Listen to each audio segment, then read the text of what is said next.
The contract sat between them like a death sentence. Lena Zhao's hands trembled as she read the terms. Marriage, 1 year, 1 heir. Across the table, Victor Moretti, 70 years old, silver-haired, and more dangerous than any man she'd ever known, watched her with eyes that had seen too much blood. Your mother has 48 hours before my collectors come for what she owes, he said, his voice smooth as expensive whiskey. Sign this, and her debt disappears. Refuse, and you'll be identifying her body by the weekend.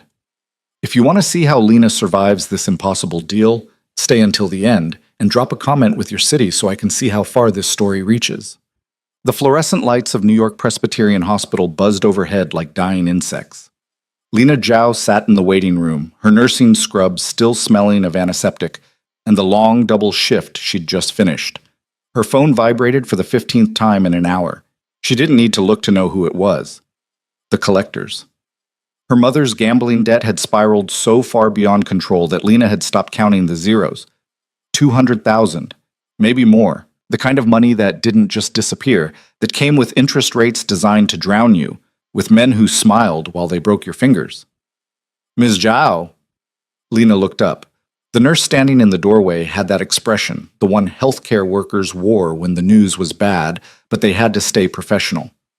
Your mother is stable for now, but she needs to stay for observation. The stress-induced cardiac episode was serious. If she'd arrived 30 minutes later... The nurse didn't finish. She didn't have to. Lena nodded, her throat too tight to speak. Another hospital bill. Another debt stacked on top of the mountain already crushing them. Her phone buzzed again. This time, she looked. Unknown number. Victoria Zhao's payment is 3 weeks overdue. Final notice. Your mother has 48 hours. Lena's hands shook as she typed back, I need more time. The response came instantly. Time is a luxury your mother can't afford. Mr. Moretti would like to meet you tonight, 10 p.m. The address will follow. Lena stared at the message. Victor Moretti. Even people who didn't live in the shadows knew that name. He owned half of New York's underground, casinos, protection rackets, shipping routes that never appeared on any manifest. He was also, according to every whispered story Lena had ever heard, utterly ruthless. Meeting him felt like signing her own death warrant. Not meeting him meant watching her mother die. The address led to a restaurant in Tribeca, the kind of place where a single appetizer cost more than Lena's weekly grocery budget. She stood outside at 9:57 p.m., still in her scrubs because she hadn't had time to go home and change, feeling desperately out of place among the well-dressed couples stepping out of town cars. A man in a black suit appeared at her elbow. Ms. Zhao. She nodded, her voice barely working.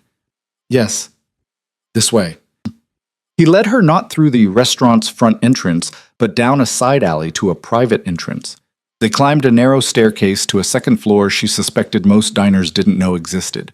At the end of a hallway lined with original artwork that probably cost more than her mother's house, the man opened a heavy wooden door. Mr. Moretti will see you now. The room beyond was intimate, a private dining room with a single table set for two. Candles flickered despite the late spring warmth, and at the head of the table sat Victor Moretti. He was not what she expected. Lena had imagined someone grotesque, bloated with power and excess. Instead, Victor Moretti looked like he'd stepped from the pages of a luxury magazine. 70 years old, yes, but 70 in the way that money and discipline could craft. Silver hair swept back from a face with sharp cheekbones and a jaw that still held its definition. His suit was charcoal gray, perfectly tailored, and when he stood to greet her, he moved with the fluid grace of a much younger man. Ms. Zhao. His voice was smooth, cultured, with just a trace of an Italian accent worn smooth by decades in America. Please sit. Lena remained standing. I can't pay my mother's debt. Not all of it, but I can set up a payment plan. I work as a nurse, I can give you most of my paycheck every month, and sit down. Not harsh, but absolute. The voice of a man accustomed to obedience. Lena sat. Victor returned to his own chair, studying her with dark eyes that seemed to catalog everything. Her exhaustion, her desperation, her defiance. Your mother owes me $237,000, he said. Plus interest, we're looking at $300,000. You make, what, $60,000 a year? 62, Lena said quietly. $62,000 a year before taxes. You have student loans, I assume. Yes. Rent, living expenses, the medications your mother takes for her blood pressure? Lena said nothing. He already knew the answer. Even if you gave me every penny you earned, it would take you decades to clear this debt. Victor leaned back in his chair. Your mother would be dead long before then. So would you, probably. This is not a problem that can be solved with good intentions and a payment plan. Then why am I here? Lena's voice came out sharper than intended. If you're going to kill her anyway, why waste my time with this meeting? Something flickered in Victor's eyes. Amusement? Respect? Because I'm going to make you an offer, one that will erase your mother's debt completely. Lena's heart hammered against her ribs. What kind of offer? Victor gestured to the chair beside him. A man she hadn't noticed, another suit blending into the shadows, stepped forward and placed a leather portfolio on the table. Open it, Victor said. Lena's hands shook as she undid the clasp. Inside was a legal document, dense with text. Her eyes caught key phrases. Marriage contract, duration of 1 year, provision of a legitimate male heir, compensation for fulfillment of terms. She looked up, certain she'd misunderstood. You want me to marry you? Yes. And have your baby? Yes. Lena laughed, a sharp, almost hysterical sound. You're insane. I'm 23 years old. You're 70, Victor finished calmly. I'm aware of the age difference, Miss Zhao. This is not a romantic proposition. It's a business arrangement. This is human trafficking, Lena snapped. This is legal, Victor interrupted. Everything in that contract is perfectly legal. You would be my wife. You would live in my home. You would provide me with an heir. In exchange, your mother's debt disappears, and you receive a settlement of $5 million when our arrangement concludes. Lena stared at him. $5 million? Yes. Victor poured wine into 2 glasses, though Lena hadn't touched hers. I need a wife, Ms. Zhao. More specifically, I need a son. My father is dying. He has perhaps 6 months left. His will stipulates that control of the family businesses passes to whichever of his children produces a legitimate male heir first. You have siblings? A brother and a sister, both of whom would run our enterprises into the ground within a year. Victor's voice hardened. I have spent 50 years building what we have. I will not watch it destroyed by Adrian's incompetence or Valeria's greed. Lena shook her head. This is medieval. You can't just buy a wife and order up an heir like you're purchasing a car. Can I? Victor met her eyes. You need $300,000 by the end of the week. I need a son before my father dies. We can help each other. Or you could just forgive my mother's debt, Lena said desperately, out of the goodness of your heart. Victor smiled, but there was no warmth in it. I didn't build an empire on goodness, Ms. Zhao. I built it on mutually beneficial arrangements. This is one of them. And if I refuse, then your mother has 48 hours. Victor sipped his wine. I should mention that the collectors I employ are not gentle men. They will take her house first, then her car. Then, when there's nothing left to take, they will make an example of her. They have to. It's bad for business when debts go unpaid. Lena felt bile rise in her throat. You're threatening to torture my mother. I'm stating facts. Victor set down his glass. You have until midnight tomorrow to decide. Sign the contract and your mother's debt disappears immediately. Walk away, and I can't protect her from the consequences of her choices. Her choices? She has a gambling addiction. She's sick. Then get her help. After you've solved the immediate problem of keeping her alive. Victor stood, indicating the meeting was over. The contract gives you considerable protections, Miss Zhao. Read it carefully. You'll find I'm offering you far more than most men in my position would. Lena grabbed the portfolio, her fingers white-knuckled around the leather. I need time to think. You have 26 hours. Victor walked her to the door. My driver will take you home. I'll expect your answer by midnight tomorrow. Lena didn't sleep that night. She sat at her tiny kitchen table in her studio apartment in Queens, reading the contract by lamplight. It was thorough, horrifyingly thorough. Every clause was carefully worded, every contingency planned. Marriage duration, 1 year from date of ceremony. Primary obligation, provide a legitimate male heir to Victor Moretti. Secondary obligations. Appear in public as Victor Moretti's wife when required. Reside in the primary residence. Maintain appropriate discretion regarding family business matters. Compensation. Immediate erasure of all debts owed by Victoria Zhao. Monthly allowance of $10,000 for personal expenses.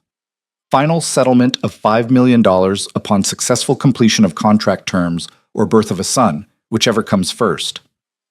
Termination clauses. Contract may be dissolved by mutual agreement. In the event of divorce prior to the birth of a son, Lina Zhao forfeits the final settlement but retains the monthly allowances already provided. In the event of Victor Moretti's death, Lina Zhao receives the full settlement regardless of whether a child has been produced. There was more. Pages of legal language about prenuptial agreements, inheritance rights, custody arrangements. But one clause kept drawing Lina's eye. The party of the second part, Lina Zhao, retains full autonomy over her person and may refuse any physical contact she does not consent to. The party of the first part, Victor Moretti, acknowledges that procreation must be achieved through mutual agreement. He was giving her an out, a way to say no, even after signing. Lina thought about her mother, lying in that hospital bed with a heart that couldn't take much more stress. She thought about the collectors, the kind of men who broke bones as easily as promises. She thought about $5 million, enough to disappear, to start over, to build a life that didn't involve drowning in other people's debts. She thought about Victor Moretti's dark eyes, the way he'd studied her like she was a puzzle to be solved. At 11:47 p.m. the next night, Lina's phone rang. Ms. Zhao. Victor's voice was as smooth as she remembered. Have you decided? Lina closed her eyes. I have conditions. A pause. I'm listening. My mother never knows the real reason for this marriage. As far as she's concerned, we met and fell in love. Agreed. I want my own bank account. The monthly allowance goes there and I control it completely. Agreed. I want to finish my nursing degree. I'm 6 months away from my BSN. You'll have private tutors if you prefer, or you can attend classes. Your choice. Lina gripped the phone tighter. And I want your word that you won't hurt my mother. Ever. No matter what happens between us. You have it, Victor said quietly. Anything else? Yes. Lina's voice steadied. I want this in writing. All of it. Every condition I just listed, in the contract before I sign. My lawyer will have the amended version ready by tomorrow morning. There was something in Victor's voice. Approval? You negotiate well, Ms. Zhao. I'm signing my life away, Lina said bitterly. The least I can do is read the fine print. Indeed. A pause. There will be a car outside your building at 9 a.m. tomorrow. It will bring you to my lawyer's office to sign the papers. Bring identification and any personal items you want to keep. You'll be moving into my home immediately after. The reality of it hit Lina like a physical blow. Tomorrow? I move in tomorrow? Unless you'd prefer to wait until after the wedding. We can marry at City Hall this week, if you're ready. This week? Lina's voice rose. I need time to... Time is what we don't have, Victor interrupted, not unkindly. My father is dying, Ms. Zhao. Every day we delay is a day we can't afford to lose. But if you truly need more time to prepare, I can give you 3 days, no more. Lina wanted to scream, to throw the phone, to wake up from this nightmare. Instead, she heard herself say, 3 days? I need 3 days. Done. The car will come for you on Friday. Victor's voice softened slightly. I know this isn't what you wanted for your life. I'm not a fool. But I will keep my word, Lina. Every promise I've made, I will honor. He hung up before she could respond. Lina sat in the darkness of her apartment, the phone still pressed to her ear, and wondered what she'd just agreed to. Oh, Friday arrived too quickly. Lina told her mother she'd met someone, a businessman, older but kind, who wanted to move quickly. Her mother, still weak from her hospital stay, had been delighted, thrilled even. Finally, her daughter had found someone who could provide stability, security, a future that didn't involve drowning in debt. If only she knew. The car that arrived at 9 a.m. was a black Mercedes with windows tinted so dark Lina couldn't see inside. The driver, the same man from the restaurant, opened the door without speaking. Good morning, Ms. Zhao. Lina slid into the back seat, her 2 suitcases loaded into the trunk. Everything she owned fit into 2 bags. Somehow, that felt appropriate. The drive to the lawyer's office took 30 minutes through Manhattan traffic. Lina watched the city slide past the windows, her city, the place she'd lived her entire life, and felt like she was seeing it for the last time. The lawyer's office was in Midtown, all glass and steel and expensive furniture. Victor was already there, looking elegant in a navy suit. He stood when Lena entered. "Ms. Zhao?" He gestured to the chair beside him. "Shall we?" The signing took less than 20 minutes. The lawyer, a woman in her 50s with sharp eyes and sharper questions, walked Lena through every clause, every amendment, every condition she'd demanded. All of it was there, exactly as she'd specified. "Do you understand everything you're signing?" the lawyer asked. Lena met Victor's eyes across the table. He watched her steadily. No pressure, no threat, just waiting. "I understand," Lena said. She signed her name in 12 places. Victor signed beside her. The lawyer notarized everything, then handed Lena a copy of the completed contract. "Congratulations," the lawyer said, though her expression suggested she thought Lena was making a terrible mistake. "You're now legally bound. We'll marry on Monday," Victor said, standing. "City Hall, small ceremony, unless you'd prefer something more elaborate." Lena almost laughed. "City Hall is fine." "Then it's settled." Victor offered his arm. "Shall we go home?" Home. The word felt foreign. Lena took his arm because refusing seemed petty, and they walked together to the elevator. The driver was waiting with the car outside. They drove north, out of Manhattan, and into Westchester County. The neighborhoods grew wealthier with each mile. Larger houses, more land, higher walls. Finally, the car turned onto a private road that wound through woods for nearly a quarter-mile before emerging at a gate. The estate beyond was stunning. The main house was a modern masterpiece of glass and stone, all clean lines and elegant proportions. Gardens stretched in every direction, immaculately maintained. A separate guest house sat near a pool that looked like it belonged in a resort. Everything whispered of money, power, control. "Welcome home," Victor said quietly. The car stopped at the front entrance. Staff materialized, a housekeeper, a butler, people whose job was apparently to manage Victor's life. They took Lena's bags without comment. Victor led her inside. The interior was even more impressive than the exterior. Soaring ceilings, original artwork, furniture that looked uncomfortable but probably cost more than Lena's student loans. Everything was pristine, perfect, cold. "Your rooms are upstairs," Victor said, guiding her to a sweeping staircase. "You'll have complete privacy. I'm in the east wing. You'll be in the west. We share common spaces, the dining room, the library, the pool, but your bedroom and sitting room are entirely yours." He opened a door to reveal a suite that could have housed 3 families. The bedroom alone was larger than Lena's entire apartment. Floor-to-ceiling windows overlooked the gardens. The bathroom had a tub the size of a small pool. "If you need anything changed, tell Mrs. Chen," Victor continued. "She manages the house. Meals are served at 8 a.m., 1 p.m., and 7 p.m., but if you prefer different times, we can adjust." Lena stood in the middle of the bedroom, feeling utterly lost. "This is too much." "This is your home now," Victor said. "You should be comfortable." "Comfortable?" Lena turned to face him. "I just signed a contract to have your baby. I don't think comfort is really on the table." Victor's expression didn't change. "We have a year, Lena. You don't have to decide anything today." "Except I already did. I already decided." She wrapped her arms around herself. "I sold myself to save my mother." "You made a choice," Victor corrected gently. "A difficult one, yes, but a choice nonetheless. You could have walked away and watched her die." "Yes." Victor moved toward the door. "I'll leave you to settle in. Dinner is at 7 if you'd like to join me. If not, Mrs. Chen will bring something to your room." He was almost to the door when Lena spoke again. "Why me?" Victor paused. "I'm sorry." "Why me?" Lena repeated. "You're Victor Moretti.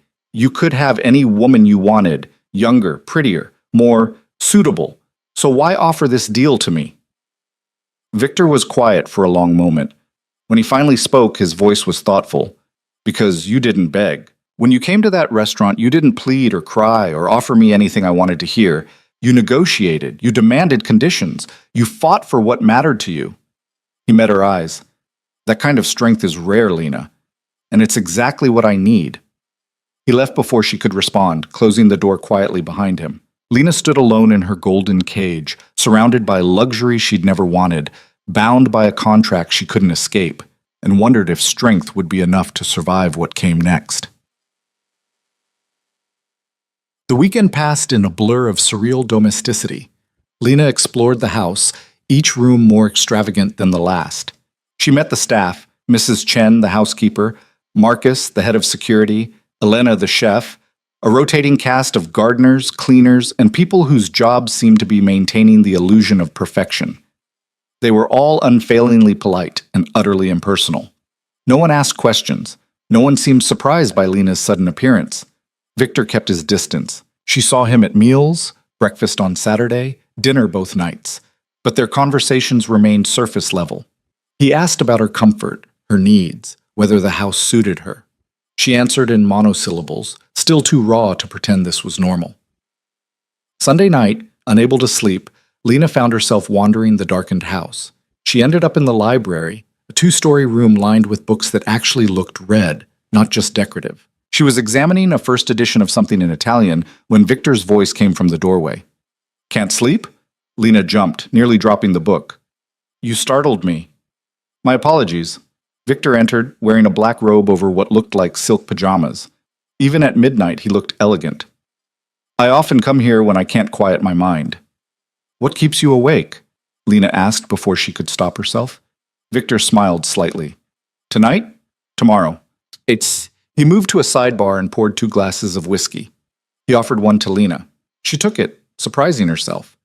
The whiskey burned going down, but it was a welcome burn, something to ground her. "Having second thoughts?" Victor asked. 100 thoughts, Lena admitted. Maybe 1,000th. "You can still leave." Victor's voice was quiet. "The contract includes a cooling-off period. If you walk away before we marry, you forfeit the settlement, but your mother's debt remains erased." Lena stared at him. "You're giving me an out? I'm giving you a choice." Victor sipped his whiskey. "I need many things, Lena, but I don't need an unwilling wife. If you're going to do this, it has to be your decision." "It was my decision," Lena said. "That's what makes it so terrible." Victor watched her for a long moment. "Tell me something. If money wasn't a factor, if your mother's debt had never existed, what would you want from your life?" The question caught Lena off guard. "I don't know. I've spent so long just trying to survive. I never really thought about what comes after." "Think about it now." Lena closed her eyes. "I'd want to finish my degree. Become a nurse practitioner, maybe. Work with underserved communities, people who can't afford regular health care." She laughed bitterly. "I'd want to help people, ironically enough." "That's not ironic," Victor said. "That's admirable." "Is it?" Lena opened her eyes. "I'm about to marry a man I don't love for money. That's pretty much the opposite of admirable." "You're saving your mother's life," Victor countered. "You're sacrificing your freedom for someone you love. That's not mercenary, Lena. That's devotion." Lena didn't know what to say to that. They stood in silence, the weight of tomorrow pressing down on both of them. "We don't have to be enemies," Victor said finally. "This arrangement doesn't have to be a prison. What else would you call it?" "A partnership." Victor set down his glass. "We both want something the other can provide. If we're going to spend a year together, we might as well make it bearable." Lena laughed, a sound without humor. "Bearable, that's romantic." "I never promised romance," Victor reminded her, "but I can promise respect, honesty, and perhaps if we're lucky, friendship." "Friendship," Lena repeated, "with the man who bought me." "I didn't buy you," Victor said, and for the first time there was steel in his voice. "I offered you a transaction. You accepted. That makes us business partners, not owner and property. Business partners who are getting married and trying to have a baby. Unusual business partners," Victor conceded, "but partners nonetheless." Lena finished her whiskey, feeling it settle warm in her stomach. "I should sleep. Tomorrow is going to be difficult." "Yes." Victor walked her to the door. "For what it's worth, Lena, I will try to make this as easy for you as I can." "Why?" The question escaped before Lena could stop it. "Why do you care if it's easy for me?" Victor was quiet for a moment. "Because despite what you may think, I'm not a monster. I'm simply a man who's run out of choices." He met her eyes. "We have that in common, at least." He left her there in the library doorway, and Lena watched him disappear into the darkness of the house, wondering if he was right. Maybe they weren't so different after all. Both of them trapped by circumstances neither had chosen. Both of them making impossible deals to protect what mattered. Both of them stepping into a future neither could predict. Tomorrow, she would become Mrs. Victor Moretti. She would sign papers that bound her life to his, that turned a desperate bargain into legal reality. She would walk into City Hall a free woman and walk out as the wife of New York's most dangerous man, and somehow, despite everything, she would have to find a way to survive it. Lena returned to her bedroom, crawled under silk sheets that cost more than her monthly rent, and stared at the ceiling until dawn broke over the gardens. When morning came, she rose, showered, and put on the simple white dress Mrs. Chen had left hanging in her closet. At 10 a.m., Victor knocked on her door. "Ready?" he asked. Lena looked at him. This man who was about to become her husband, this stranger she'd bound her life to, this enigma who'd given her both prison and salvation. "No," she said honestly, "but let's do it anyway." They drove to City Hall in silence. The ceremony took 7 minutes. The clerk who married them looked bored. There were no flowers, no music, no guests, just two people making vows that meant everything and nothing. When it was done, Victor slipped a platinum band onto Lena's finger. It fit perfectly. Of course it did. He'd probably had her measured without her knowing. "You may kiss the bride," the clerk said automatically. Victor looked at Lena, a question in his eyes. She nodded once, almost imperceptibly. His kiss was brief, chaste, appropriate for the stranger he'd just married. But Lena felt it anyway. The warmth of his lips, the gentle way he cradled her face, the carefulness of a man who knew exactly how much power he held. When he pulled back, they were married, Mrs. Victor Moretti. The name felt like a costume she didn't know how to wear. They drove back to the estate in the same silence they'd left in. But as they pulled through the gates, Victor spoke. "Thank you," he said quietly. Lena turned to him, surprised. "For what?" "For doing this. I know what it cost you." "You paid $300,000, Lena said. "You know exactly what it cost me." "I know what I paid," Victor corrected. "That's not the same as what it cost you." He got out of the car before Lena could respond, offering his hand to help her out. She took it, because refusing seemed childish, and together they walked into the house that was now legally theirs. Their marriage had begun, and Lena had no idea how it would end. The first week of marriage passed like a fever dream, disorienting, surreal, and utterly isolating. Victor left for work before Lena woke and returned after she'd gone to bed. The house, despite its size and staff, felt empty. Lena spent her days wandering rooms she had no claim to, reading books from a library that wasn't hers, swimming in a pool that offered no escape from the gilded cage she'd locked herself into. Mrs. Chen delivered meals at precise intervals. Elena prepared food Lena barely touched. Marcus and his security team moved through the property like ghosts, visible but never intrusive. Everyone performed their roles with mechanical efficiency, and no one spoke to Lena unless absolutely necessary. By Thursday, Lena felt like she was disappearing. She was standing in the garden watching rain batter the roses when her phone rang. Her mother's number. "Lena, sweetheart, I haven't heard from you in days. How's married life?" Lena forced brightness into her voice. "It's good, Mom. Just adjusting." "I still can't believe you didn't let me come to the wedding." Her mother's tone carried hurt beneath the cheerfulness. "I would have loved to see you in your dress." "It was very small," Lena said, guilt twisting her stomach. "We wanted something intimate." "Well, when am I going to meet this mysterious husband of yours? You've been married almost a week and I haven't even seen a photo." Lena closed her eyes. "Soon, Mom, I promise. How are you feeling?" "Much better now that I'm not worried sick about—" Her mother paused. "Well, those debts, they just disappeared. The collection calls stopped. I don't understand it, but I'm not questioning miracles." Miracles bought with Lena's soul, but she couldn't say that. "I'm glad you're feeling better," Lena managed. They talked for a few more minutes before her mother had to go. When Lena hung up, she felt lonelier than before. She was surrounded by luxury she didn't want, married to a man she barely knew, living a lie she couldn't tell anyone. The rain continued falling. Lena stood in it, letting it soak through her clothes, wondering if she could drown in water that fell from the sky. "You'll catch pneumonia." Lena spun around. Victor stood on the covered patio, watching her with an expression she couldn't read. He wore a suit despite the late hour, though he'd loosened his tie. "I didn't know you were home," Lena said. "I just arrived." He gestured toward the house. "Come inside, you're soaked." Lena looked down at herself. Her clothes clung to her skin, her hair hung in wet ropes. She must have looked pathetic. "I'm fine," she said. You're standing in a thunderstorm. Victor's voice was patient but firm. Come inside, Lena. She didn't have the energy to argue. She followed him into the house, dripping water on marble floors that probably cost more than most people's cars. Mrs. Chen appeared with towels as if summoned by telepathy.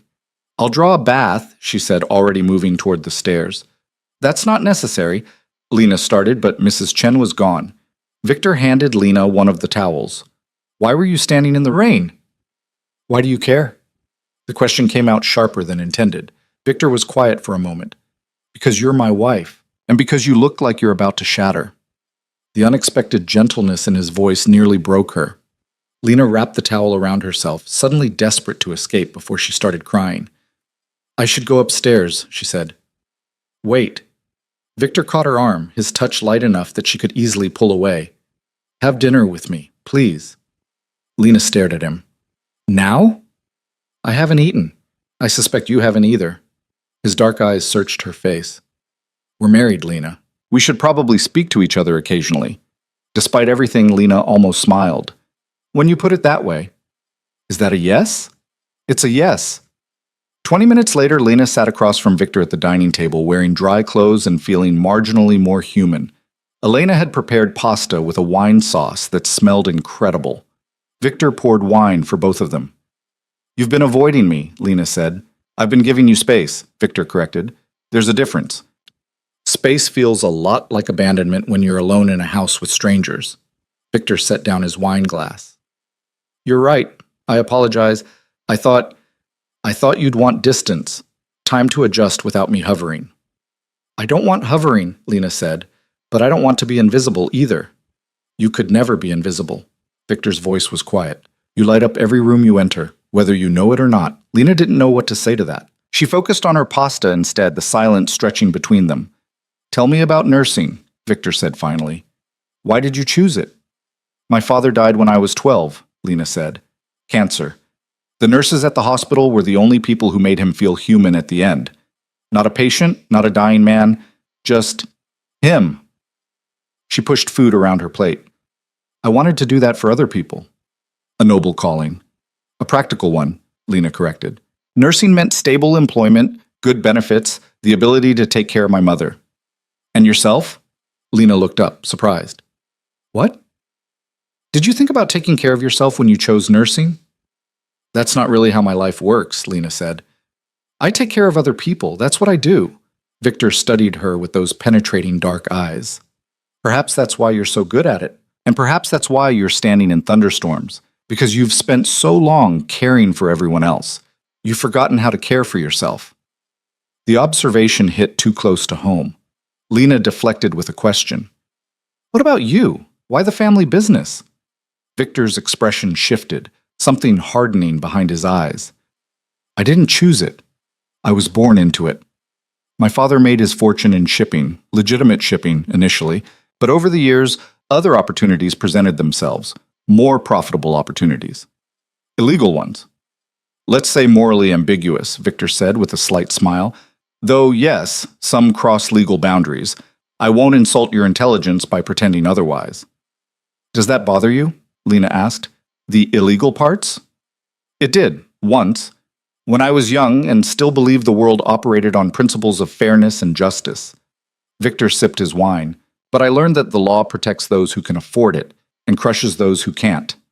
So I stopped worrying about legal and started focusing on right and wrong. Are they different? Often. Victor leaned back in his chair. I run protection rackets, Lena. But the businesses I protect, restaurants, shops, small enterprises, they actually stay protected. The police can't or won't help them. I can and do. Is that illegal? Yes. Is it wrong? I don't think so. You're rationalizing, Lena said. Perhaps. Or perhaps I'm simply realistic about the world we live in. Victor met her eyes. I've done things I'm not proud of, but I've also kept thousands of people employed, safe, and prosperous. The world isn't black and white. No, Lena agreed quietly. It's mostly gray. They finished dinner talking about safer topics, books, music, the absurdity of modern art. Victor was surprisingly well read, with opinions on everything from Tolstoy to contemporary fiction. Lena found herself relaxing, the conversation flowing more naturally than she'd expected. When they'd finished, Victor walked her to the stairs. "Thank you for having dinner with me," he said. "Thank you for asking," Lena replied. Then, before she could stop herself, "Could we do this again? Not just tonight, but regularly?"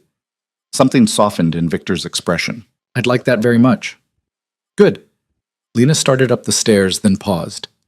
"Victor?" "Yes?" "Why did you really choose me? And don't say it was because I negotiated well. There's more to it than that." Victor was quiet for a long moment. When he spoke, his voice carried a weight of something Lena couldn't quite identify. "Because when you looked at me in that restaurant, you didn't see a monster or a savior. You saw a man making you an offer. Most people can't see past the reputation, the power, the fear. But you did. And I thought, perhaps with you, I could be more than what I've been forced to become." He left before Lena could respond, disappearing into the east wing of the house. Lena stood on the stairs, her heart hammering, wondering what she'd gotten herself into. This was supposed to be a business arrangement, a transaction, a deal with clear terms and expected outcomes. But Victor was making it complicated with his honesty, his vulnerability, his quiet admission that he wanted to be seen as human. Lena went to bed that night with too many thoughts tangling in her mind, and when she finally slept, she dreamed of dark eyes and contracts written in ink that wouldn't wash away. The next morning, everything changed. Lena woke to voices in the hallway outside her room, raised voices, angry and sharp. She pulled on a robe and opened her door to find Victor arguing with Marcus. "I don't care what your protocols say," Victor was saying, his voice dangerously quiet. "She's my wife. She goes where she wants, when she wants. Sir, with respect, the threats against you have escalated. We can't guarantee her safety if—" "Then hire more security." Victor's tone allowed no argument. "But she is not a prisoner in this house." Marcus noticed Lena standing in the doorway. "Mrs. Moretti, my apologies for the disturbance." "What's going on?" Lena asked. Victor turned to her. "Marcus seems to think you need an armed escort to leave the property. I was explaining that you're a free person who can come and go as you please." "There have been credible threats, ma'am," Marcus said to Lena, "against Mr. Moretti and anyone close to him. Until we've assessed the situation, I strongly recommend—" "I understand," Lena interrupted. "But I'm not going to live like a prisoner because someone might want to hurt Victor." "Lena," Victor started. "No." She met his eyes. "You said this wouldn't be a prison. You promised. If I can't even leave the house without armed guards, what's the difference?" Victor and Marcus exchanged a look. Finally, Victor nodded. "Compromise," he said. "You can go anywhere you want, but Marcus assigns one security person. Not armed guards, just one person. Discreet. Someone who can help if there's trouble." It wasn't freedom, but it was closer. Lena nodded. "Okay. One person." "I'll arrange it," Marcus said, clearly unhappy but accepting defeat. After he left, Victor turned to Lena. "Where were you planning to go?" "The hospital," Lena said. "To see my mother. I haven't visited since—" She gestured vaguely at the house, at their situation. "Since this all started." "Then go," Victor said gently. "See your mother. Just be careful, please." "Are these threats real?" Lena asked. "Or is Marcus being paranoid?" Victor's expression darkened. "They're real. My brother and sister don't approve of our marriage. They see you as a threat to their inheritance." "I'm not a threat to anyone. You're married to me. That makes you a target." Victor touched her face, the gesture so unexpected that Lena froze. "I won't let anyone hurt you, Lena, but I need you to be smart. One security person. That's all I'm asking." Lena nodded, her skin tingling where his fingers had been. An hour later, she was in a car with a woman named Sarah, young, professional, and apparently trained in about 17 different ways to kill someone. Sarah drove Lena to the hospital without comment, then waited in the lobby while Lena went up to her mother's room. Victoria Zhao looked better than she had in months. The color had returned to her cheeks, and she was sitting up in bed reading a magazine. "Lena." She set the magazine aside, beaming. "I wasn't expecting you today." "I know, I'm sorry I haven't visited sooner." Lena kissed her mother's cheek. "How are you feeling?" "Wonderful, actually. The doctors say my blood pressure is the best it's been in years." Her mother studied Lena's face. "You look tired, sweetheart. Is everything okay?" "Everything's fine," Lena lied. Just adjusting to married life. Tell me about Victor, her mother said eagerly. What's he like? What does he do? Lena had prepared for these questions. He's complicated, successful businessman, older than me but kind. He treats me well. How much older? Lena hesitated. 47 years? Her mother's eyes widened. Lena! I know how it sounds, Lena said quickly, but it's not what you think. He's not some creepy old man. He's just... We connected. And age is just a number, right? Her mother didn't look convinced, but she let it drop. They talked about other things. Her mother's treatment plan, the hospital food, neighborhood gossip. Normal things, comforting things. When visiting hours ended, Lena's mother hugged her tightly. I'm proud of you, she whispered, for finding someone who can give you the life you deserve.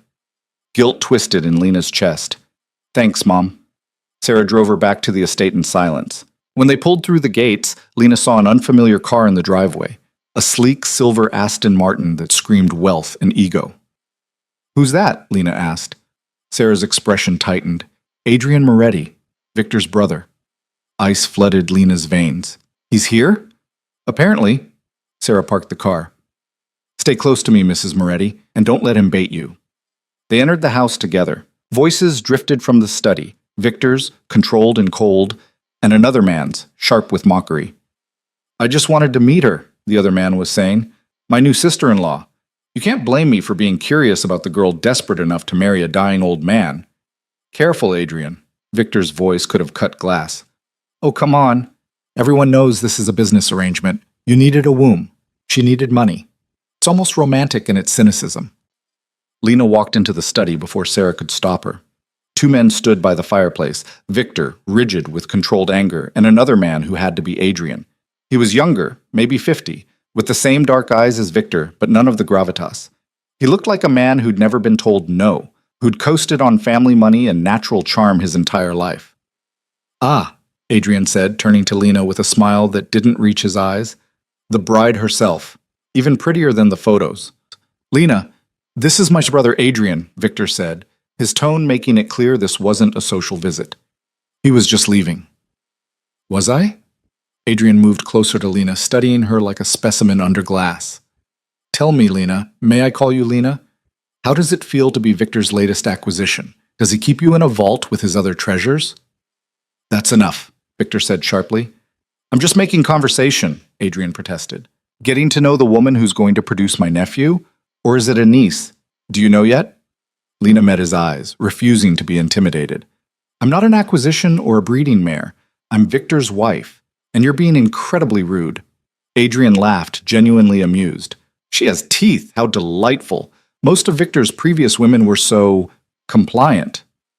Get out, Victor said, his voice deadly quiet. I'll go, Adrian said, raising his hands in mock surrender. But not before I deliver Valeria's message. She wants to meet Lana, officially, at the charity gala next Friday. Absolutely not, Victor said. It's not optional, brother. Father's orders. He wants to meet your new wife before he dies. And you know how he feels about disappointment. Adrian headed for the door, then paused. Oh, and Lena? A word of advice. In this family, everyone's playing chess. Don't be a pawn. He left, his laughter echoing through the house. Lena turned to Victor. What gala? Victor's jaw was tight. An annual charity event my family hosts. 500 people, press coverage, the city's elite. It's a spectacle. And your father will be there? Yes, along with Adrian, Valeria, and everyone else trying to take what's mine. Victor poured himself a whiskey, his hand not quite steady. I didn't want you exposed to them yet. You're not ready. Not ready? Lena felt anger spark. I'm not some delicate flower, Victor. If I have to meet your family eventually, it might as well be now. You don't understand what they're like, Victor said. Adrian was playing nice today. At the gala, with an audience, they'll be vicious. They'll try to humiliate you, to prove you don't belong. Then teach me, Lena said. You have a week. Teach me how to survive them. Victor looked at her for a long moment, something shifting in his expression. You're serious. Completely. You said we're partners, right? Then partner with me. Show me how this world works, how your family operates, what I need to know to hold my own. Victor set down his whiskey. If I do this, If I bring you into my world, there's no going back. You'll see things, learn things that can't be unlearned. I'm already in your world, Lena pointed out. I'm just stumbling around blind. I'd rather see clearly, even if what I'm seeing is ugly. Victor studied her, and Lena saw respect dawn in his eyes. All right, we start tomorrow. Be ready at 9 a.m. For what? Your education. Victor moved toward the door, then paused. And Lena, thank you for standing up to Adrian. Most people are too afraid. I'm terrified, Lena admitted, but I'm also tired of feeling powerless. Victor smiled, the expression transforming his face. Then we'll make sure you never feel that way again. The next morning, Lena's education began. Victor started with the basics, the structure of his family's empire, the legitimate businesses that funded the illegitimate ones, the complex web of alliances and enemies that governed their world. He spoke plainly, holding nothing back, treating Lena like an equal rather than a child who needed protection from harsh truths. My grandfather started with a single shipping vessel, Victor explained as they sat in his study. By the time my father took over, we had a fleet. Now we control shipping routes from New York to Naples, legal and otherwise. Otherwise meaning drugs? Weapons? Lena asked. Sometimes. More often, it's about avoiding taxes, bypassing regulations, moving goods that aren't strictly illegal but aren't strictly legal either. Victor showed her charts, documents, the paper trail of an empire built on moral ambiguity. I've been working for 30 years to transition more of our operations to legitimate business. But old habits die hard, and some of our partners prefer the shadows. Why not just go completely legitimate? Because the people who depend on us, the restaurants, the unions, the small businesses, they need someone who operates outside the law. The legal system has failed them. We haven't.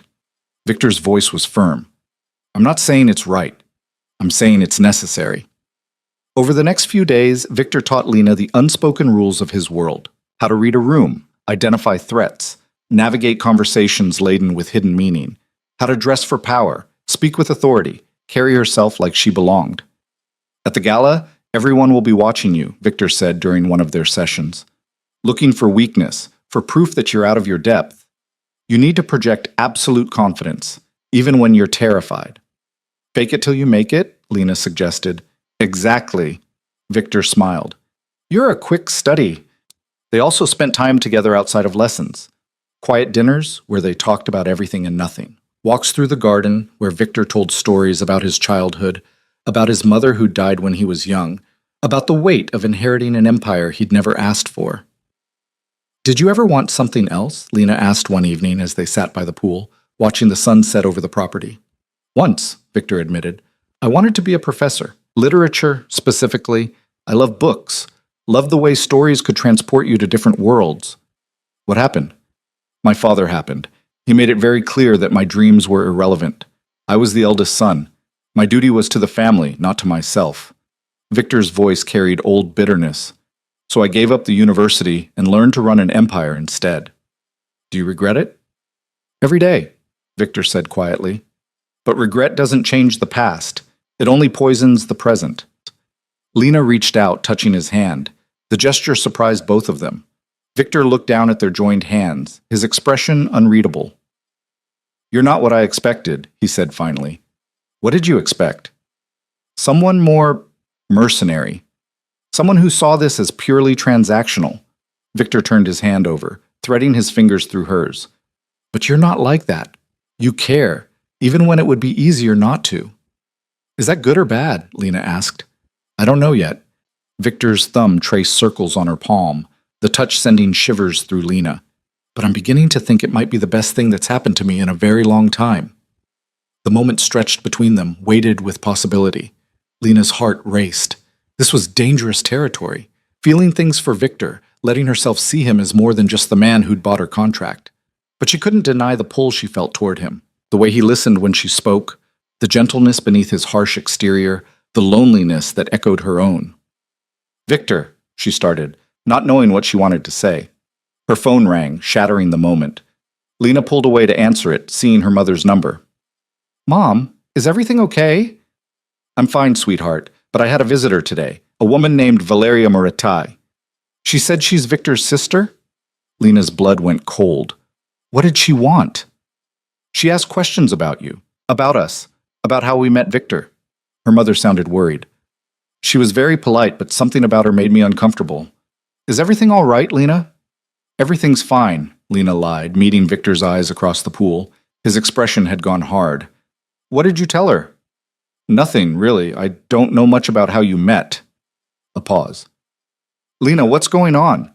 This woman, the way she looked at me. I felt like she was trying to find something to use against you. She probably was, Lena admitted. Victor's family is complicated. His sister doesn't approve of our marriage. Why not? It's a long story, Mom. Just, if anyone else from Victor's family contacts you, don't tell them anything, and call me immediately. After she hung up, Lena turned to Victor. Valeria went to see my mother. I know. Victor's voice was ice. Marcus just texted me. She had her followed to the hospital. What is she looking for? Leverage. Proof that you're not who you claim to be. Something she can use to invalidate our marriage. Victor stood, pacing. She's more dangerous than Adrian. He's all bluster and ego. Valeria is calculating, strategic. Then we need to be more strategic, Lena said, standing to face him.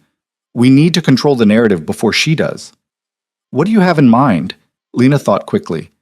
At the gala, we don't just defend against their attacks. We go on offense. We present ourselves as a united front, a real couple, genuinely in love. Make them work to find cracks instead of having them handed over. Victor studied her. You want to pretend we're in love? I want to make them believe we are, Lena corrected. There's a difference. Is there? Victor's voice was quiet, his eyes searching hers. Lena's breath caught. The question held layers she wasn't ready to examine. We should practice, she said, deflecting. If we're going to convince them, we need to be convincing. Practice being in love? Victor's mouth quirked. How does one practice that? Like this. Lena closed the distance between them and kissed him. It was meant to be clinical, a rehearsal for the performance they'd need to give at the gala. But the moment their lips met, something ignited. Victor's arms came around her, pulling her closer, and Lena melted into him, her hands fisting in his shirt. This wasn't pretend. This was real. The heat, the desire, the desperate need that had been building between them for weeks. When they finally broke apart, both breathing hard, Victor rested his forehead against hers. That was, he started. Practice, Lena finished, her voice shaking. Just practice. Right, practice. But Victor's hand stayed on her waist, his thumb tracing patterns on her hip. We should probably practice more, to make it convincing. Probably, Lena agreed. They stood there in the growing darkness, neither willing to let go, both knowing they'd crossed a line they couldn't uncross. The gala was in 3 days, and Lena was beginning to realize that the most dangerous person in Victor's world might not be his family. It might be Victor himself, and the way she was starting to feel about him. The kiss changed everything and nothing. Victor became more careful around her after that night by the pool, as though he'd touched something fragile and feared breaking it.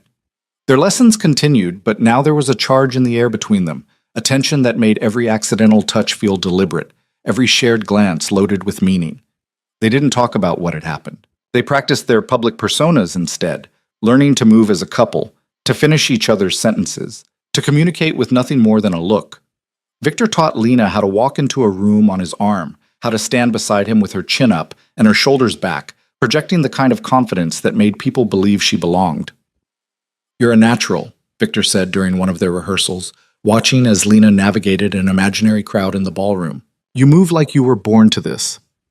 I'm faking it, Lena reminded him. Every second of it. The best performances are the ones where you believe your own lies. Victor stepped closer, adjusting the invisible necklace at her throat with fingers that lingered just a moment too long. At the gala, you need to believe you're exactly where you're supposed to be. That you chose this life, this marriage, this man. Did I choose it? Lena asked quietly. Or did desperation choose it for me?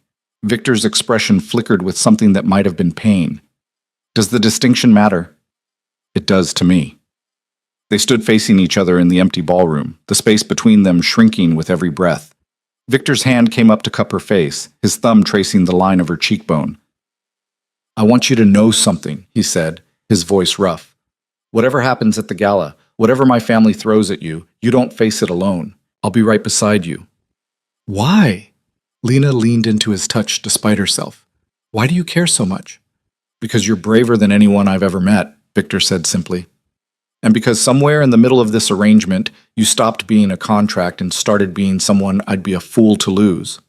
Before Lena could respond, Mrs. Chen appeared in the doorway with her impeccable timing. Sir, the stylist is here for Mrs. Moretti's fitting. The spell broke. Victor stepped back, his expression shuddering. Of course, I'll leave you to it. He was gone before Lena could find her voice. The stylist turned out to be a tiny woman named Margot, with steel gray hair and eyes that missed nothing. She brought with her a team of assistants and enough garment bags to outfit an entire wedding party. Mr. Moretti was very specific about what he wanted, Margot said, directing her team to set up in Lena's suite. Something that commands attention but doesn't scream for it. Elegant, powerful, sophisticated. You're making a statement tomorrow night, Mrs. Moretti. The statement is, I belong here, and you will respect me. Over the next 3 hours, Lena tried on what felt like 100 dresses. Each one was more beautiful than the last. Silk and satin, beading and lace, colors that ranged from midnight blue to deep emerald to classic black. But none of them felt right until Margot pulled out a gown that made Lena's breath catch. It was the color of fresh blood, a red so deep it was almost crimson. The dress was deceptively simple, a fitted bodice with a sweetheart neckline that showed just enough skin to be daring without being scandalous, and a skirt that flowed like water when Lena moved. But it was the back that made the dress extraordinary, or rather, the lack of one. The fabric plunged in a dramatic V that stopped just above the curve of her lower back, held together by delicate straps that crisscrossed like art. This one, Margot said with satisfaction as Lena turned in front of the mirror. This is the one. Lena barely recognized herself. The woman in the mirror looked powerful, dangerous even. She looked like someone who could stand beside Victor Moretti and not be diminished by his shadow. Mr. Moretti will approve, Margot said, already making notes about final alterations. Trust me, I've dressed 3 generations of Moretti women. I know what works. After Margot and her team left, Lena found herself unable to stop thinking about the dress, about the woman she'd seen in the mirror. That woman could survive a gala full of sharks. That woman could face down Victor's family and emerge unscathed. The question was whether Lena could become her when it mattered most. The night before the gala, Lena couldn't sleep. She wandered downstairs around midnight, seeking the library and its comforting shelves of books. But when she reached the doorway, she found Victor already there, standing by the window with a tumbler of whiskey in his hand. Can't sleep either? He asked, without turning around. Too many thoughts. Lena moved to stand beside him. What are you thinking about? Tomorrow, my father. The fact that this is the first time in 50 years I've brought a woman to meet him. Victor took a drink. He's going to see right through us, you know. Giuseppe Moretti didn't build an empire by being fooled easily. Then we don't try to fool him, Lena said. We tell him the truth. Victor turned to look at her. The truth? That we have an arrangement, yes, but that we also have respect for each other. That we're building something that works for both of us. Lena met his eyes. That's not a lie, is it? No, Victor said softly. It's not a lie. They stood together in the darkness, the silence between them comfortable rather than awkward. Finally, Victor spoke again. I have something for you, for tomorrow night. He reached into his pocket and pulled out a velvet box. When he opened it, Lena gasped. Inside was a necklace, a single ruby the size of a quail's egg, suspended from a platinum chain so delicate it looked like spider's silk. Victor, I can't. It belonged to my mother, Victor interrupted. My father gave it to her on their wedding day. When she died, it passed to me. He lifted the necklace from its box. I want you to wear it tomorrow. I want everyone to see that you're not just my wife in name. You're family. Lena turned, sweeping her hair aside so Victor could fasten the clasp. His fingers brushed the nape of her neck, and she shivered at the contact. When she turned back to face him, the ruby lay heavy and warm against her skin. It's beautiful, she whispered. So are you. Victor's voice was raw with something that sounded dangerously like honesty. The moment stretched between them, taut with possibility. Lena knew that if she stepped closer, if she reached for him, the careful distance they'd maintained would shatter. And part of her wanted it to shatter. Part of her wanted to close the space between them and find out what happened when business arrangements turned into something messier, something real. But before she could move, Victor stepped back. You should rest, he said, his voice carefully controlled. Tomorrow will be difficult. Lena nodded, not trusting her voice. She turned to leave, then paused in the doorway. Victor? Yes? Thank you for the necklace, for everything. It's only a necklace, Lena. No, she said quietly. It's not. She left him standing in the library, and as she climbed the stairs to her room, she touched the ruby at her throat and wondered when this pretend marriage had started feeling so terrifyingly real. The day of the gala arrived with crystalline clarity, blue skies and cool air that promised a perfect evening. Lena spent the morning in a state of controlled anxiety, going over everything Victor had taught her, rehearsing conversations in her head, preparing for every possible scenario. By the time Margot arrived to help her dress, Lena's hands were shaking. Breathe, Margot commanded, lacing Lena into the crimson gown. You look like you're going to war, not a party. Isn't it the same thing? Lena asked. Margot's laugh was sharp and knowing. In this family? Absolutely. But wars can be won, Mrs. Moretti, and you're wearing the right armor. The dress fit like it had been painted on. Margot worked her hair into an elegant updo that showcased the dramatic back of the gown, then applied makeup with an artist's precision. Smoky eyes, bold red lips, a touch of shimmer along her cheekbones. The ruby necklace was the final touch, drawing the eye and making a statement that needed no words. When Lena finally looked in the mirror, she barely recognized the woman staring back. This wasn't the exhausted nurse from Queens. This was someone powerful, someone dangerous, someone who belonged in Victor's world. Perfect, Margot declared. Now go show them what you're made of. Victor was waiting at the bottom of the stairs, devastating in a black tuxedo that fit him like a second skin. When he saw Lena descending toward him, he went absolutely still, his expression transforming into something that made her heart stutter. Lena. Her name was almost a prayer. You're too much? She asked nervously. Perfect, Victor finished, echoing Margot's words. He offered his hand to help her down the last few steps. You're absolutely perfect. His eyes lingered on the necklace at her throat, and something fierce and possessive flashed across his face. When he looked at her again, the carefully controlled businessman had been replaced by something rawer, more real. Are you ready? He asked. No, Lena admitted. But I'm going anyway. Victor's smile was quick and genuine. That's my girl. The words shouldn't have warmed her as much as they did. The gala was held at the Moretti family's Crown Jewel, a historic hotel in Manhattan that had been in the family for 3 generations. As their car pulled up to the entrance, Lena saw the press lined up behind velvet ropes, cameras flashing, reporters shouting questions. Remember, Victor murmured as the door opened. Chin up, smile small, eyes forward. Don't answer any questions. Just let them look. He stepped out first, then turned to offer Lena his hand. The moment she emerged from the car, the camera flashes intensified, becoming almost blinding. Questions erupted from the press line. Mr. Moretti, who's your companion? Is it true you got married? How did you meet? What's her name? Victor simply smiled and placed his hand on the small of Lena's exposed back, the touch both protective and possessive. They walked the red carpet together, Victor nodding to photographers but never stopping, never engaging. Lena kept her expression serene, her posture perfect, channeling every lesson Victor had taught her. Inside, the hotel's grand ballroom had been transformed into something out of a fairy tale. Crystal chandeliers cast prismatic light across marble floors. Flowers in cream and gold decorated every surface. A string quartet played classical music from a raised platform.